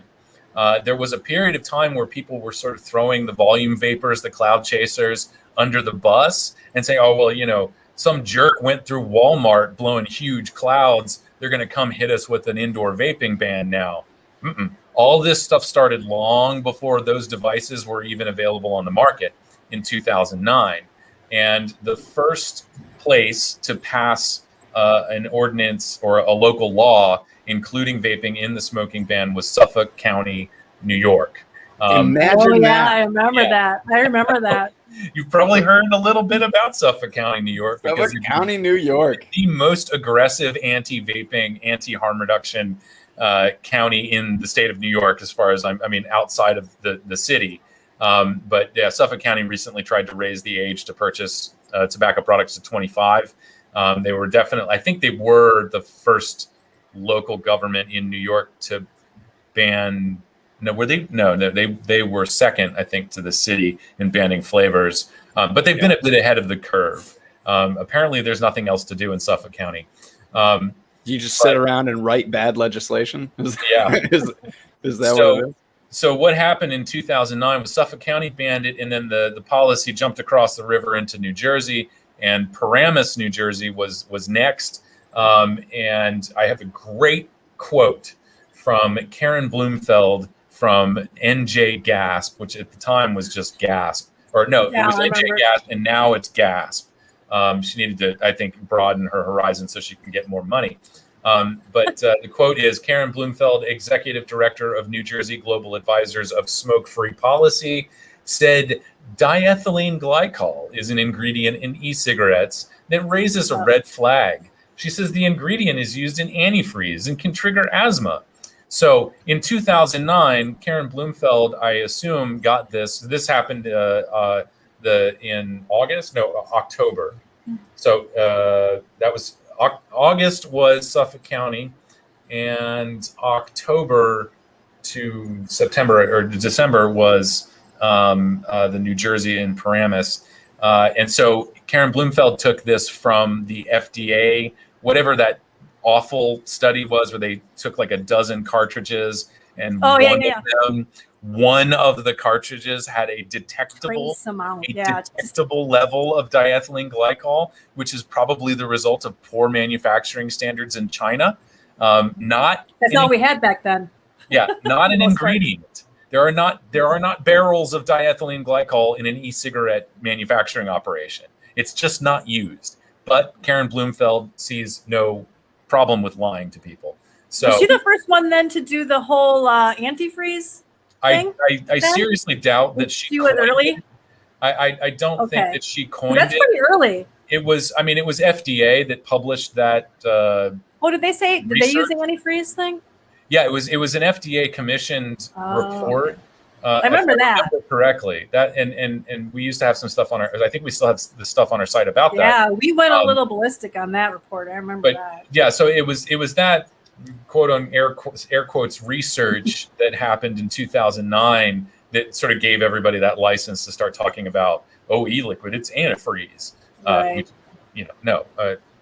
So is alcohol. Hello, you drink antifreeze every time you go to the bar. And like the most ironic thing about now, because now it's propylene glycol, and we're still hearing the same arguments about antifreeze, is that propylene glycol is added to antifreeze to make it safer.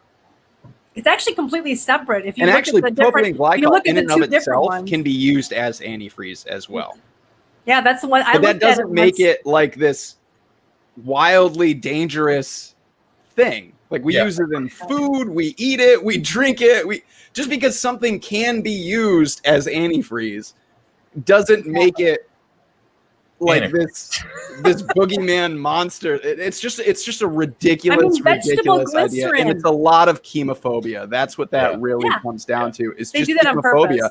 And my favorite thing to tell people is, you should try dihydrogen monoxide sometime. Now that you really got to look out for. But that's very deadly. It's deadly in copious amounts, or sometimes in small amounts, I guess, depending on the application and the rate of delivery. But go ahead. We'll come back to you, Alex. Oh, this is funny. Mallory just put this up here. I just have to put this real quick, Mallory. I was just thinking the same thing, Mallory, because I'm going to be making ice cream and using actually vegetable glycerin in it. People put vodka in it when they make homemade ice cream, vodka and glycerin to keep from the freezing so it doesn't turn to hard rock. And people eat it all the time. That's interesting. So just to get us back on track here, because we could have a whole separate deep dive about the ingredients. We'll do a deep dive on antifreeze someday. Yeah. But I do have some things on what you've talked about so far. But I'll wait to get around to that point when we can all talk about it. Oh well, I'm if this is the deep dive, so if we're in that section and you've got things to add, let's go for it.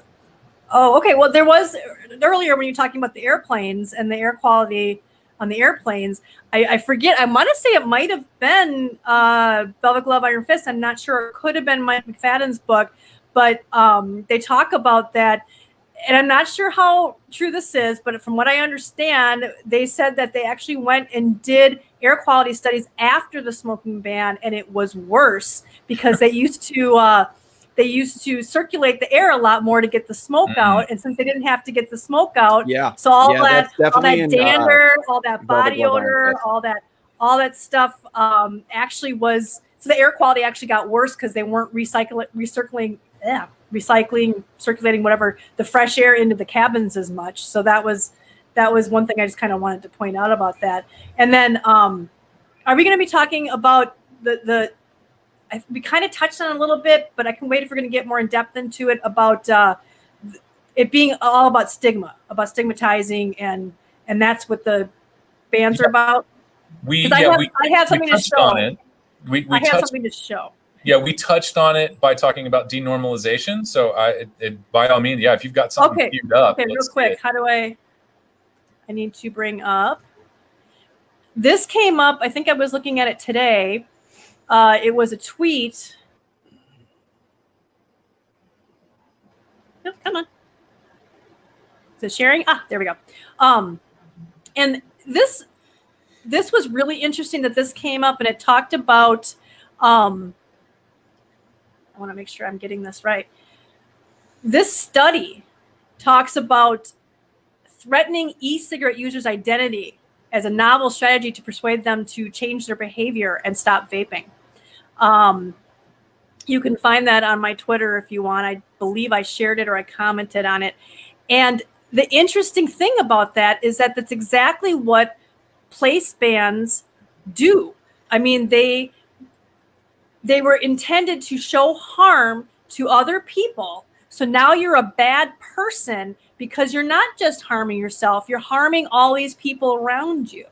Okay? And that is what this is doing, that this actual study that's talking about with the exact same thing with e-cigarettes is trying to make you feel bad, trying to stigmatize you. And that's what they want to do. And that's why I have often said that when people have said, well, I don't vape around where I can't smoke. I don't vape, so I don't mind about this. That's not what it's about. It's about the fact that they will use that as an excuse for everything else. They're going to say, well, you're causing harm to people, so you can't vape where other people are. So you say, oh, okay, well, then I won't vape, I'll agree to this ban. And now they've established it's causing harm to people. That's what they did with smoking. But this secondhand smoke ended up solidifying in the public's mind that the smoke was harming people.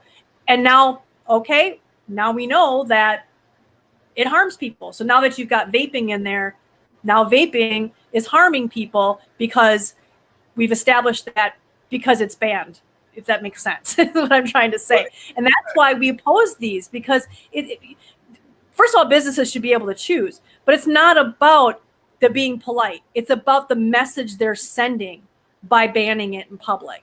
That's the message you're sending. That right now people believe that if you're outside and they walk through your vapor, that they're going to drop dead from a heart attack. That's the message they're trying to send. That's why they want to ban it. Not because they think people are being rude, because they know it sends that message, and it also will do something like this and contribute to that shame factor, and they'll get their way. So that it's one of those tactics, tiptoe tactics that we talked about with Brad. as when you were starting to talk about this and sort of listing, it's all of the other people that you harm, the bystanders, your friends, your family, and so on. I immediately flashed to the remake of the "Just Say No to Drugs" commercial that was sort of rebooted, I think, in the 90s, with the young woman in her kitchen. She does, this is your brain on drugs. And then she picks up the frying pan and she starts like smashing things in her kitchen. Like, this is what it does to your family. This is what it does to your career. I do remember that. So if there are people out there who are new to this, and if you're new and you're about to hear a lot of us working and a lot of other people working to make it clear to folks that everything that we're seeing in anti-vaping stuff and generally anti-tobacco stuff is part and parcel with the drug war. Nicotine is a drug, and it is being treated like any other drug, except for the fact that it's legal. But the same tactics used to mislead and confuse people about other drugs, cannabis in particular, but we can talk about cocaine and crack cocaine and heroin and all of the drugs. All of those strategies are now being used or have been used for tobacco, and so it's really important, I think, that we acknowledge those parallels and of course what you were talking about it just reminded me of all of that. Yeah, it's just a tactic to scare people, and that's why we fought these, and I had a hard time getting a lot of members to understand that, because their first instinct was, well, I want to be polite and I wouldn't vape there anyhow, so I'm not going to fight this, and it's coming back to bite us now, because all it is that little bit stack upon stack of putting doubt in the mind of the public. And it's just one more concession, and we pretty much just admitted to the world by the time when we accept that it's a danger to bystanders, and that ends up hurting us. Okay, so that was all I thought of so far. And Logan, did you have anything to add, or should I move along here? I guess, and I'll try to make it really brief, but all too often, these myths, this stigma, has very, very real world consequences, life or death consequences, these misperceptions about drugs and harm and how these things work. And I don't want to go on a big soapbox, but one of those modern day myths and misperceptions right now that is causing severe harm is this idea with fentanyl. We have a lot of fentanyl in the illicit drug supply right now. Overdose rates are, I believe the last count was over 90,000 in this country in 2020. But there's a myth around fentanyl that just getting in on your skin, coming in contact with even small amounts of fentanyl can lead someone to an overdose. And this is completely untrue. There is no evidence of this anywhere, period. There are reports of first responders and people coming into contact, brushing a little bit off their clothes and fainting, because that's how opioid overdoses work. But they're breathing fine the entire time. Opioid overdoses cause respiratory suppression, if you didn't know. And what happens is you have first responders, when you have somebody in an opioid overdose situation, they're unresponsive, they're not breathing. You do not have a lot of time. Time is not on your side. And when you perpetuate myths like this, that time factor, now you have a first responder who believes this myth and is now not acting quickly to save this person's life for fear of their own. Yeah. Instead of immediately getting to this person, administering naloxone and starting respiratory breathing and CPR, they're hesitant, they're refraining, they're afraid, they're scared. And there's no evidence to back that up. So when we talk about these myths and this stigma having real world effects because of baseless propaganda, it is serious. And there are people dying right now because of that. And it's awful. And they made me think, Logan, that some of the old timers might remember, I consider myself an old timer from 2009, that in the early days, we used to hear from people, you get some on your skin and you could die because you could get they thought it was that potent, that it was pure nicotine. They call it pure liquid nicotine all the time to scare people. And it was the same thing. And I think we should put a pin in that for a deep dive, is the nicotine myths, the things like the LD50, which is complete, baloney and stuff. We should do that. But yeah, in the early days, they were saying the same thing, that if you got a little bit of that on your skin, it could kill a child and stuff like that. And how many people hear that myth, choose not to switch to a safer alternative, and continue smoking, go on to develop diseases like COPD or cancer, and ultimately die prematurely? Yeah. So yeah, when we say stigma kills, it's not just a fun hashtag. It's a very, very real call to people. Yeah. So I'll do my best to move us along here and bring us back to the map, because the next thing that I think everybody is probably a little bit curious about is where are we now in terms of all the places where smoking and vaping can be or is prohibited. And so I bring up the map, according to the legend down here. You've got the light blue states have the comprehensive indoor clean air laws, meaning they prohibit both smoking and vaping. So of course, several states in New England, and of course California, Oregon, and then some of the square states in the middle, and Minnesota, which has been particularly aggressive.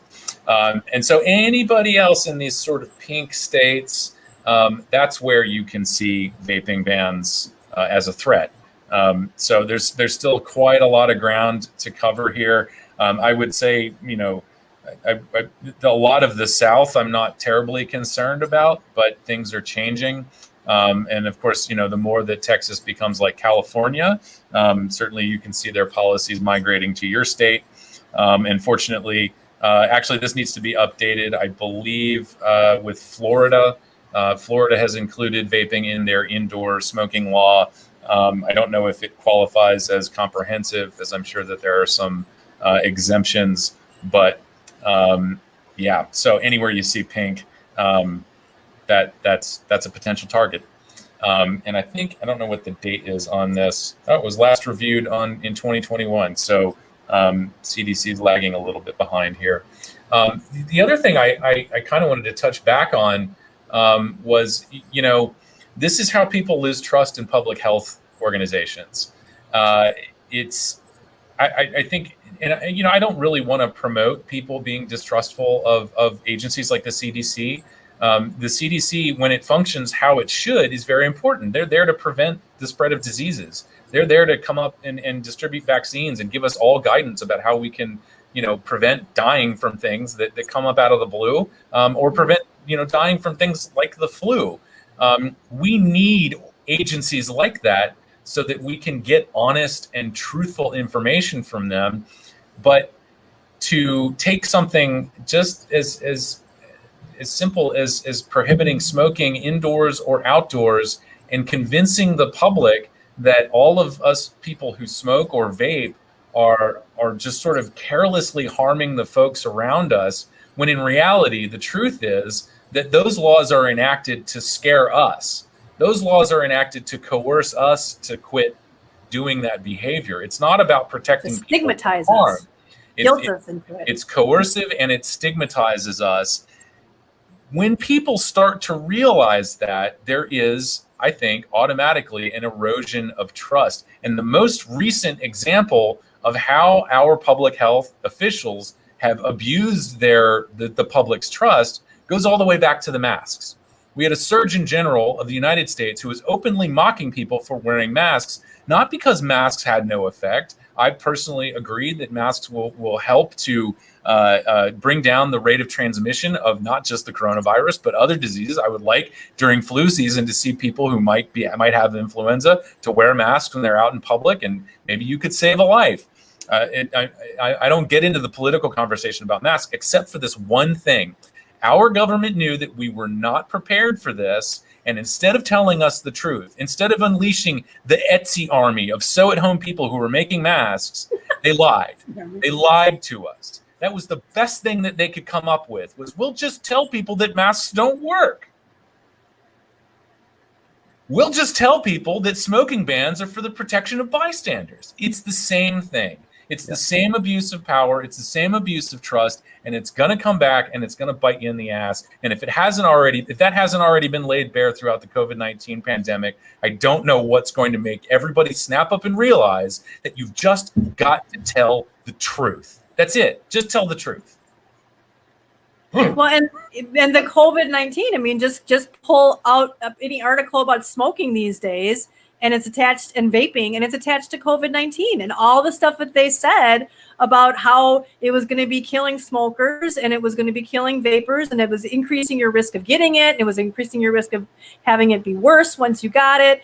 You know, at this point, who knows what's actually the truth? You know, they move people who smoke up in the list for getting the vaccines.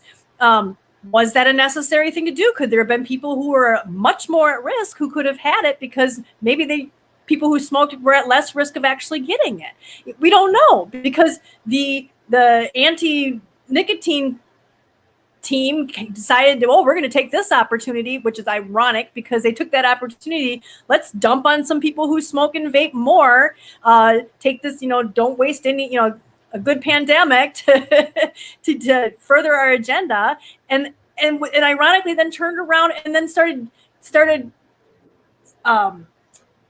chastising tobacco companies and vape companies for capitalizing on the pandemic. It's like, seriously? That's all you guys have done is capitalize on the pandemic. Just to clarify there, it was notes about tobacco companies. Tobacco is a good plant to use for developing vaccines. British American Tobacco has been doing this. I think there were many people in public health organizations around the world who I think Bloomberg actually wanted to forbid people, if a vaccine had been developed through work done by British American Tobacco. There were people, I think, asking folks to sign maybe pledges or just sort of promise that you wouldn't accept that vaccine. I mean, are you out of your mind? And the other thing was, just to clarify how vapor companies capitalized on the pandemic, I see this more as a public service. People retooling their manufacturing operation in order to produce hand sanitizer, to me, is admirable. I think they should absolutely be lauded for their efforts. They didn't have to do that. I don't see this as a huge profit driver for them. I think these are people who saw an opportunity to do some good, and they did it. That's it. And meanwhile, in New York, the state of New York used prison labor to repack hand sanitizer. Yeah, we did do a whole article on companies who were doing that, making the hand sanitizer, and what they were doing to give back to the community. So you can find that on the CASA blog as well. But yeah, we've officially strayed way off the path. We have officially. But it's all about stigma. It's all about stigma. It all kind of ties together of the stigma and the lying, and that these place bans do that, and it's that fear. I mean, that kid walking down the boardwalk because he's breaking an ordinance. I mean, people probably literally feared his vapor as it came out over the thing, and because he's putting people in danger, the cops could have felt even more justified. We got to take this guy down. He's putting people in danger by vaping around on this boardwalk. You know, we don't know what could have been going on in their heads, but it's completely feasible. But they would think that because of all the lies that have been told about secondhand smoke and secondhand vapor over the years. You know, and because otherwise, why would they ban it if it wasn't dangerous? I think I feel fairly confident to say that those cops saw an opportunity to take advantage and brutalize a black man. I'm just saying that it's one more thing. I agree with you 100%. Yeah, but I'm just saying it's just one more the driving thing. Force there, and the ordinance was simply the opportunity to justify it. Yeah, right. You know? But I think had it been the white person that they had done that to, that could have been a reason. Yeah, exactly. I think it's simply a reasoning. Do you see what I'm saying? It's there. That seed is planted. To your point, and I think it is right in line with what Logan was explaining about fentanyl and the stigma there. It can motivate people to do some things that are motivated out of fear, an unjustified fear, and that is ultimately potentially very dangerous.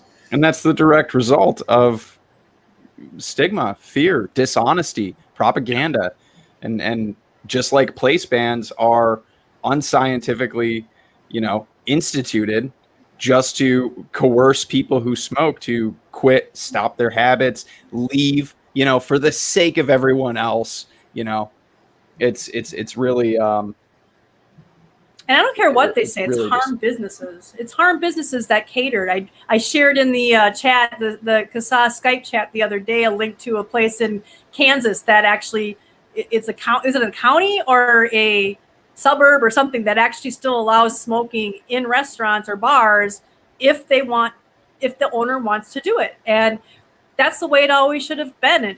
We don't need a law for something like that. It does not need to be a law. If a company is going to make more money by having non-smokers come in, that's who they're going to cater to, and they will in turn prohibit smoking on their premises. Yeah, it doesn't mean that every single company has to cater to that select group. And so you're going to get far more, because there's far more non-smokers, you're going to get far more places that are going to be non-smoking. But why can't one or two bars allow smoking if that's what they want to do? And a big part of that is that whole myth that secondhand smoke is killing people. And it wasn't. It's like when we talked about that one week about how the whole, that smoke eaters didn't work. And it's like having a no peeing section in a pool, and all of that is just that whole no peeing thing is just like the using the word antifreeze. It's just a manipulation of words to initiate a response and have people go, oh yeah, that makes sense. And it doesn't, because that's not what smoke does. Smoke eaters work and separate sections work. And then now they're banning stuff. There's a place in England that's, you can't even be outside on a sidewalk or anything. I mean, the only place you can smoke is in your own yard or in your house if you own it and it's not part of a multi-unit building. I mean, these bans are just going out of control. So, I don't know. This is from June 1st this year, but the article is talking about Oxfordshire. I don't know. I know that things, you drive on the wrong side of the road and an elevator is a lift. So Oxfordshire, anybody from the UK, if you want to correct me on my horrible pronunciation of the English language. But Oxfordshire is looking at banning smoking outdoors. It says specifically smoking, and become the first county in England to go smoke-free by 2025. So really no place is safe from this nonsense. But also, it's worth pointing out the big difference between a community in England versus a community in the United States. In England, your public health authorities actually promote vaping as a safer alternative to smoking. So a smoking ban outdoors, albeit nonsense, is at least people in this county will have somewhere to go. And that means at the end of the, I don't want anybody to construe this as support for this proposal. I don't support it. I don't believe that people need to be coerced into switching to products. Again, I'll just refer to my previous statement about telling the truth. But all of that to say, certainly nowhere in the world is safe from coercive policies like this. And of course, England has a lot of Oxfordshire. Okay, got it. I learned how to play. I learned how to pronounce Leicester and Lancaster, of course, appropriately. But thank you, Ian, for the tip. Anyway, that was the one thing I wanted to share as far as places actually banning smoking outdoors. I know that there's a few communities in the United States. I was trying to look for something about New Jersey. I want to say it was Clifton, New Jersey, had an outdoor smoking ban. You couldn't smoke on the sidewalks and all of that, and it was kind of ridiculous. The other thing I wanted to bring up was the fines for infractions. Now we talked about the incident in Ocean City, Maryland. The fine is up to $500. That is at the discretion of, I'm sure, the judge or whoever. And these ordinances, these outdoor, any of these coercive things that we know can be used to target Black and brown people. Usually when law enforcement are questioned about how this will be enforced, or supporters of these bills are questioned about how these laws will be enforced, they will say, and actually I think some of the comments under the ordinance when this particular ordinance was passed in Ocean City, they note that the law enforcement doesn't really expect to have to issue fines. You could issue a citation that doesn't have any monetary penalty approached with it. But for the most part, they assumed that just approaching people they would be able to explain that this is against the law, and people would just comply. Right.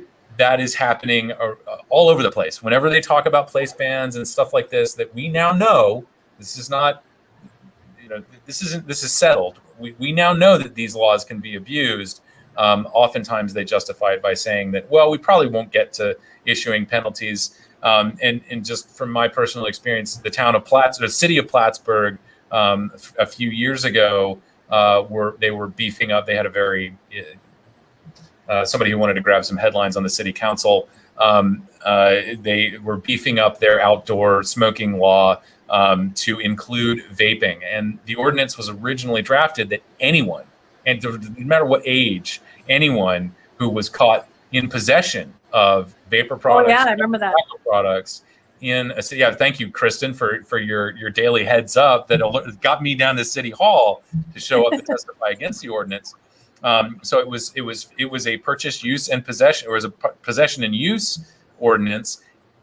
Regardless of age, if you were caught in possession of tobacco products or vapor products on city property, and there's more to this in terms of where you can get fined, it was a $500 fine. Plattsburgh is not a very wealthy community.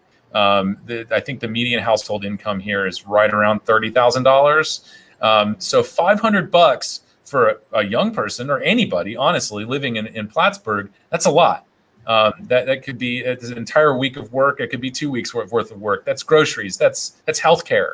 $500 just for possessing a tobacco product in a city park is outrageous. And so fortunately that was knocked down. I can't remember if they brought it down to 250, but the excuse was, well, we're just conforming with the county rule. So if you walk into the county courthouse or a county building downtown, possessing snus or some other tobacco product, it's a $500 fine. Again, no one's ever checked my lip when I go to vote, but for having possession of a legal product. Yeah, come on, on county property. It's so a county park or whatever. That's insane. The other thing about the Plattsburgh ordinance is that it would apply to the sidewalk and street that is sort of connected to or touches whatever park boundaries. And so right downtown, there's a stretch of City Hall Place where you just can't. Both sides of the street touch city parks. And so part of the argument was, so you're basically saying there are hundreds of people every day driving in their cars who would be unknowingly violating this ordinance, and they still haven't updated the signage in the city parks. The last time I checked, it just prohibits smoking, which of course there's a problem when you redefine smoking to include vaping. People don't know what the rules are because that is very anti-science. So yeah, the way that these fines are structured, they're excessive. And communicating the ordinance to people is not very clear. As you were mentioning earlier, Logan, I think that these people who were caught vaping on the boardwalk didn't even know, or there's that possibility that they didn't even know, because depending on where you enter, on where you enter the boardwalk, you may not see a sign, and if you're not from there, you may not know. And of course, a lot of us know that vaping isn't harming bystanders, and so why would I think that vaping outdoors on the boardwalk is bad? Anyway, all of those things. And that if I do this, I may get tased and hogtied and thrown in the back of a police vehicle. Yeah.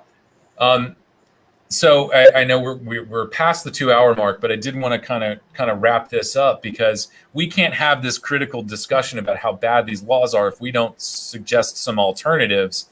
And I don't actually know why this is here, but I do have this little question for for the rest of the panel, which is, are mouse torture studies strong enough to base policy on?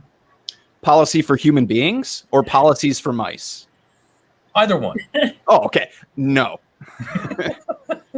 Ban mice. Yeah, no. I mean, I don't have anything against mice. I feel like we talk often about That's how you fix things. You ban them.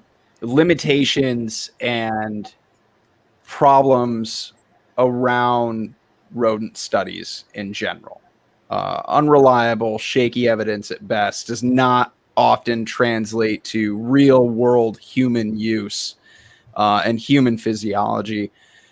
So if the only evidence you have is a shaky mouse study, is that enough to base policy on that will directly impact people, their lives, their finances, their livelihoods, their futures regarding whether or not they possibly end up in jail or something like this?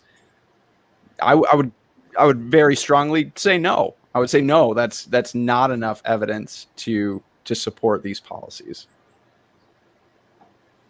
I agree. I Okay. think we all agree. I was waiting for like a Logan, no. No. I'm just not interested in debating this. I think the only thing I would say is, when we do, or when we hear about rodent studies, I think it serves as a proof of concept. I'm not a scientist or researcher. I don't want to give people the wrong impression. You should stop torturing mice. Yeah, if you haven't figured it out by now, I don't know if I can help you, but for sure, I think one way to stop mouse torture studies with regard to cigarettes and other tobacco products is to stop funding them. And there's a project, the White Coat Waste, several years ago.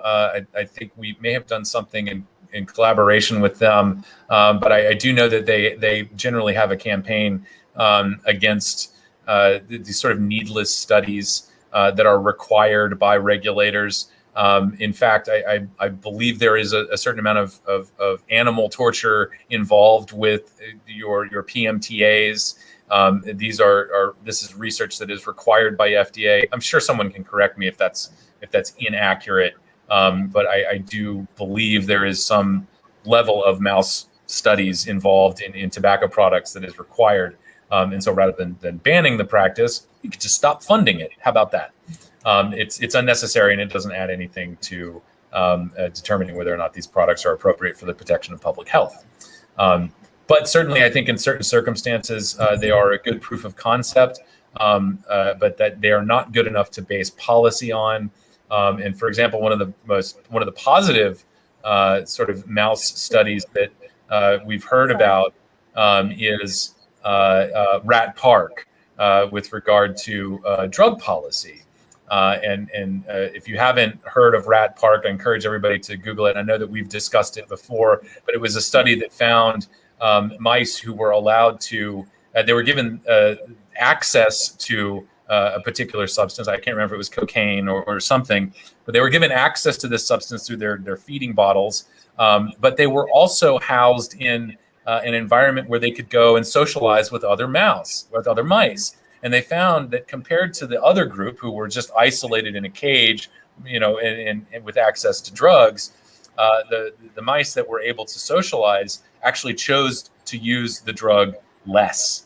And so the important sort of note there is, maybe we should be looking at people who are incarcerated. We should be looking at people who are going through substance use treatment, and what do they have in terms of being able to socialize with one another, being able to communicate with their friends and family, all of these wonderful things that where they can find support and community, versus, again, just like what we're seeing with smoking, pushing people further and further into the margins of society, isolating people, divide and conquer. That's not doing anything good for public health. And we do have a beneficial mouse study to give us that proof of concept, to explore that more, and maybe come up with much better policy when we observe similar behaviors in humans. And just a note that flashed across the screen, the mouse studies are barely even good enough to be considered science. Thank you, Jim. So in terms of alternatives, I came up with this article. It's one of my favorite pictures we use in our blog. Oh, yeah. But I'm not a people. This is true, little mouse. You are not. So in proposing some alternatives, I found this from the Royal Society for the Prevention of Accidents. I love how plain and straightforward the English people are. I'm enlarging the wrong screen here. But this is, again, another example where, we're talking about a country who seem to have come to terms with being able to tell the truth about safer alternatives. And so organizations like, for example, the London Fire Brigade can do things like talk honestly about battery safety and how to prevent fires. And they can note and report year after year that since more people are adopting vaping, they've had to respond to fewer house fires associated with smoking. And so we need to have that conversation about indoor air quality and promoting alternatives to people rather than just saying you're a dangerous, reckless person and you're harming people around you and stigma, stigma, stigma. Maybe we can give people some viable alternatives like smoke-free alternatives and just tell them the truth. And so this particular article just has some really practical advice in it. It's not just about place bans or anything like that. I just bring it up because it's a really it's just an honest look at the issue and giving people practical, implementable advice that they can use to reduce their risk of having accidents and, of course, protect or improve their health. And I didn't want this to just be kind of like, well, duh, we know the answer. It's promote smoke-free alternatives. So, I mean, do you guys have any other thoughts on what the alternatives are here to banning smoking, vaping, anything in places? Letting the business decide. Yeah. Yeah. I mean, I've always been a proponent for letting the business decide. It's their business. It's their choice. It's their property. I mean, they can tell people to get off the property if they don't want to allow vaping or smoking. If they can tell people to not vape or smoke, they should be able to tell people they can vape or smoke. I mean, Wisconsin has not passed a statewide law yet. The town I live in has not passed any kind of ordinance. We never have a problem. And I've mentioned this before. When I started, if I'd go out, I don't get out as much as I used to, but when my husband and I would go into a bar or something out, a date night and ask, can we use our vapor product? They'd be like, oh yeah, sure, those are fine. And start using it. We never had anybody start smoking because they mistook it for being a regular cigarette. We heard it a lot back in 2009. Yeah. Oh yeah. Oh, they're going to mistake it. They're going to get confused and mistake and start smoking. And we had converted. We had so many people sit and ask us about, what is that? And then after a year or two, we'd start going into some of these places and there'd be 5 or 6 people, bartender be vaping, and there was not huge clouds or anything. Even if there was, you didn't go home smelling bad. You might kind of smell a little bit like a vape meat. I'd have to admit that, which is that weird melding of smells that I cannot even describe unless you've actually been to a vape meet. But yeah, it has not been a problem here. More and more people have converted, and they're not buying the whole thing about it being dangerous. But I think a lot more people might. And we have a high smoking rate here. I mean, I see a lot of people smoking a lot, going to school functions. You can smell it in a lot of the parents. And I just bite my tongue and be like, don't be one of those people where I'm like, have you tried vaping? It's none of my business. But, and that's the same thing that I should say about the government. It's none of their business if it's a legal product, what's being allowed with consenting adults in a business. It's ridiculous. There's absolutely no need for the actual law for either smoking or vaping because unless there's no law. I mean, every single place can make its own rules. There's zero reason for a law. Zero reason for a law. Yeah, it's an excellent point. Like you said earlier, given this day and age, given that I would say the vast majority of the public, at least to some degree, understands the harms of smoking, to give businesses the right to choose, I would say most businesses would still opt to have a smoke-free environment because they're going to cater to the majority of the population, which doesn't smoke. Mm-hmm. And if you do wish to be the business that caters to the population that smokes, you should have the right to do that, smokes or vapes, whatever it may be. It's your business. And I agree with you, Alex. I think education, honesty, public campaigns around these products, honest risk communication to the public is just a much better alternative to place bans, handing law enforcement more power to harass and detain and harm, possibly kill people. I think ultimately we can do better in terms of risk communication, honest communication with the public. I did want to note, since a couple people have mentioned banning smoking in your home, this is happening. I think maybe one of the more high-profile instances of this was the Housing and Urban Development. This was several years ago. The regulation was passed that basically prohibited smoking in common areas in public housing buildings, and it, however, left the decision about prohibiting vaping, I guess, up to the sort of local administrators, the folks responsible for maintaining the buildings. But certainly those administrators in certain communities, and I think did opt in, but I think most of them kind of opted out, at least for the time being. There's a big problem with that, of course, that this is public housing. We are talking about people in the low income bracket, and in a way, so the question, of course, is, well, how do you enforce something like that? These are people engaging in this act inside their private residence. It is, of course, a residence that it's not yours. It's owned by the state. Or if you're a tenant in a building, you have a landlord. It's not your property. So they, of course, are free to set their own policies. As like you were saying about catering to a majority of people. Also, I have had to clean out vehicles traveled around in by rock stars, and all sorts of smells come back with those vans. And cigarette smoke and marijuana smoke are very difficult to get out.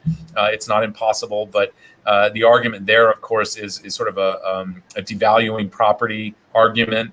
If you own that property, you don't want to have to spend a whole lot of money getting the smoke smell out for the next tenant or renter or whatever. And so there is a reason, of course, for property managers to prohibit vaping or smoking, not so much vaping, but smoking definitely inside units that they operate. But of course, when it comes to public housing, the question about enforcement was, well, neighbors will just report the issues. So now you have just made it more difficult for people to live, honestly.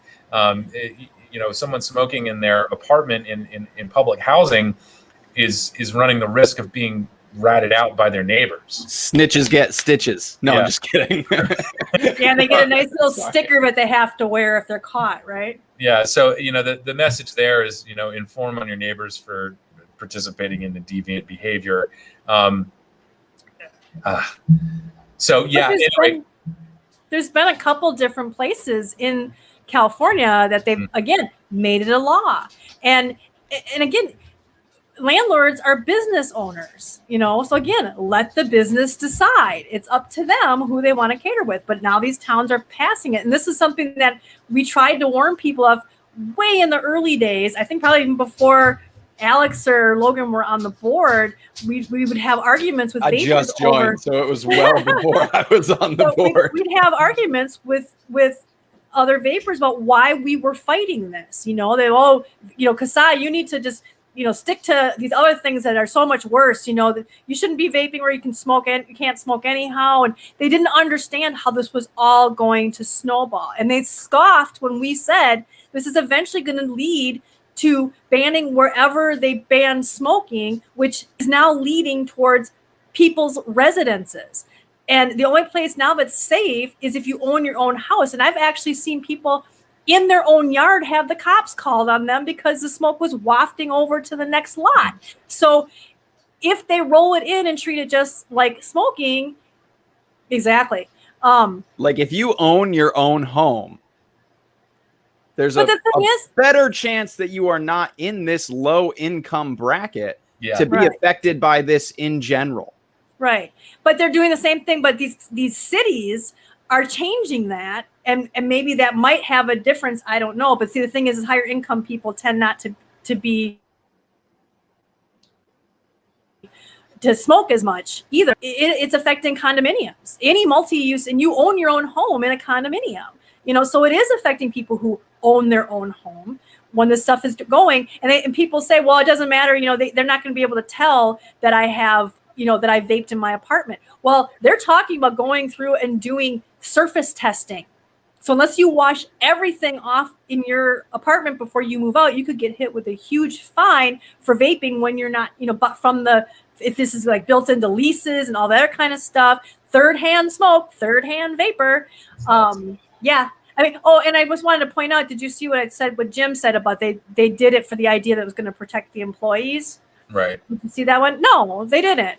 They tried to make it seem like that's what they were trying to do. But again, it was just still all about, well, you smokers are hurting other people, and we need to protect these other people. And it was complete baloney. Another one here. Sorry, I'm catching up on the thing where it also said that Mickey, I think this is, when it comes to indoor smoking, there's at least some potential for harm. But that's what they use. There's some potential for harm from vaping too. I mean, you can't say some potential. The only time that they have found actual scientific evidence linking secondhand smoke was people who lived for decades with heavy smokers, not people who happen to work in a bar. And again, it all comes to choice. I was a bartender. I was in the restaurant industry. I was a bartender for 12 years before I got into real estate. That I knew when I went and applied to these bars that I was probably going to be around smoking. If I didn't want to, I would have gotten into retail.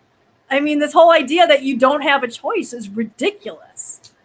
Never agreed. Someone who worked in the kitchen of restaurants for years, to think that the biggest worry of exposure, things that I would be exposed to and breathing in, even in a kitchen with ventilation, would be someone smoking in the dining room. Good Lord.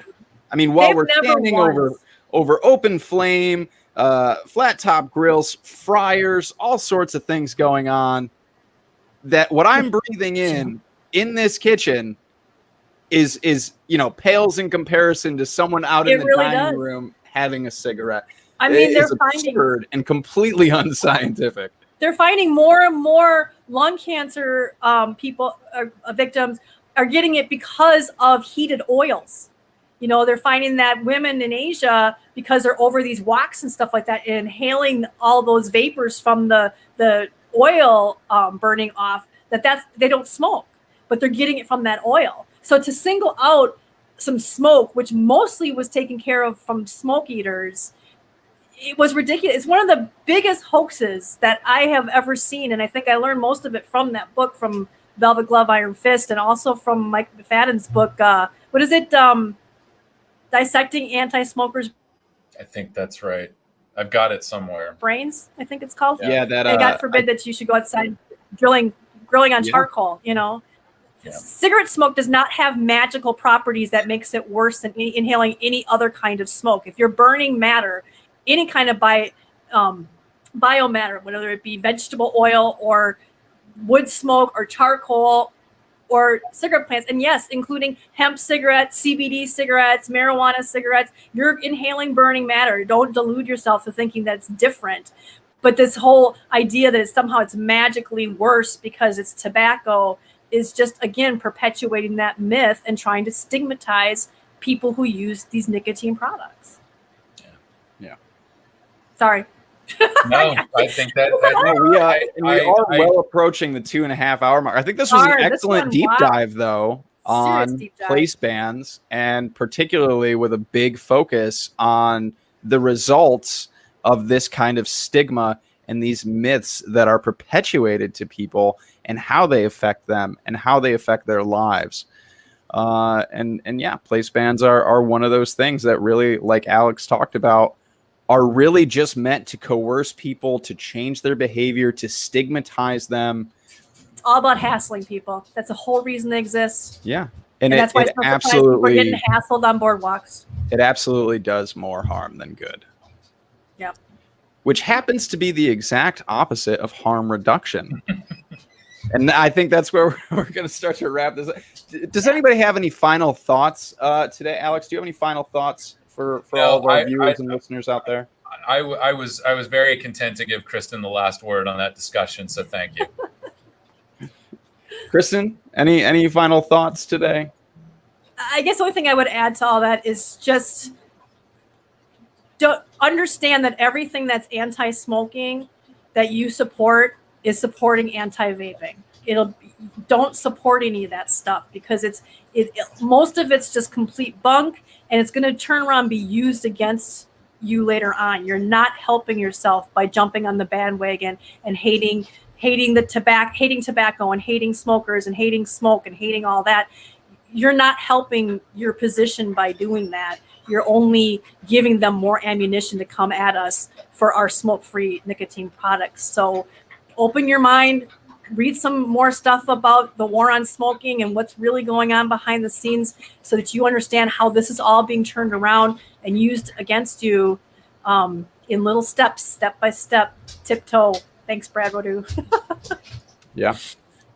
Yeah, and I just can't say it because I just love the book, but definitely check out Velvet Glove Iron Fist from Christopher Snowden. He has an excellent chapter in that book on place bans and also an excellent section in that book about passive smoking theory and kind of everything that we talked about today as well, plus a whole lot more. Just an excellent read. But that's what we're going to wrap this up today. Oh, Alex? One more thing, just to get it in under the wire. End the drug war. That's it. And the war on drug users. Please, today would be a great day to do it. Yesterday was even better. Tomorrow is okay too. We'll accept any of them. And the war on drug users. Period. We are right now, June 2021 is 50 years of the war on drug users. That doesn't necessarily mean 50 years ago we prohibited and started, incarcerating and prohibiting the use of these drugs, things like that. No, in this country that started way before that, as early as 1908 or 1909, prohibiting the smoking of opium directly, to incarcerate Chinese immigrants, workers who were here to work on our railroads.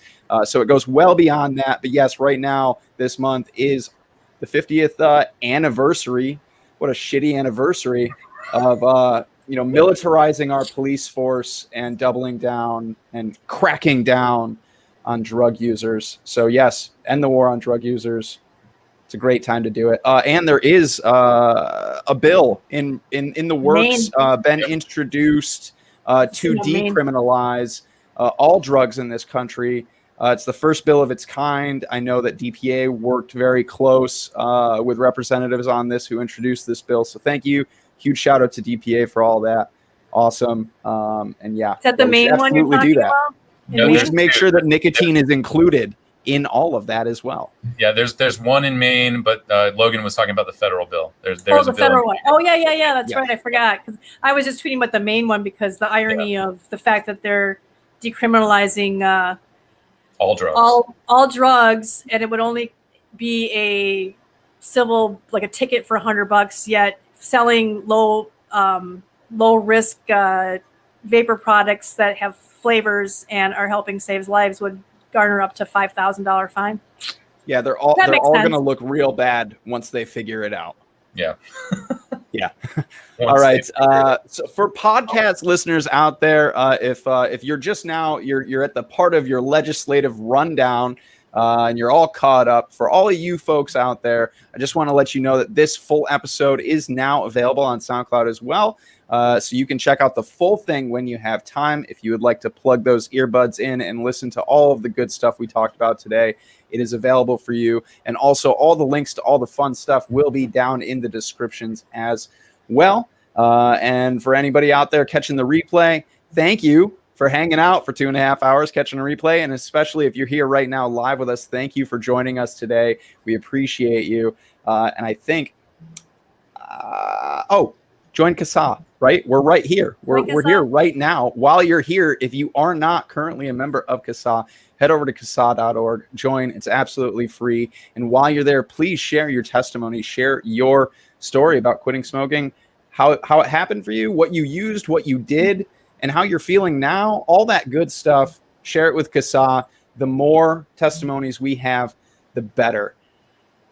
I think that's it. I think that's the spiel. I think I think we covered all the bases. So thank you one last time to everybody out there. We will be here same time, same place, 4:30 Eastern, 1:30 Pacific. Anywhere else around the world, you got to figure it out. I'm bad at time zones, and I don't know anybody who's really, really good at time zones. So Google, maybe. I don't know. Anyways, we're out of here, everybody. Thank you, guys. Till next time. Bye. See you later.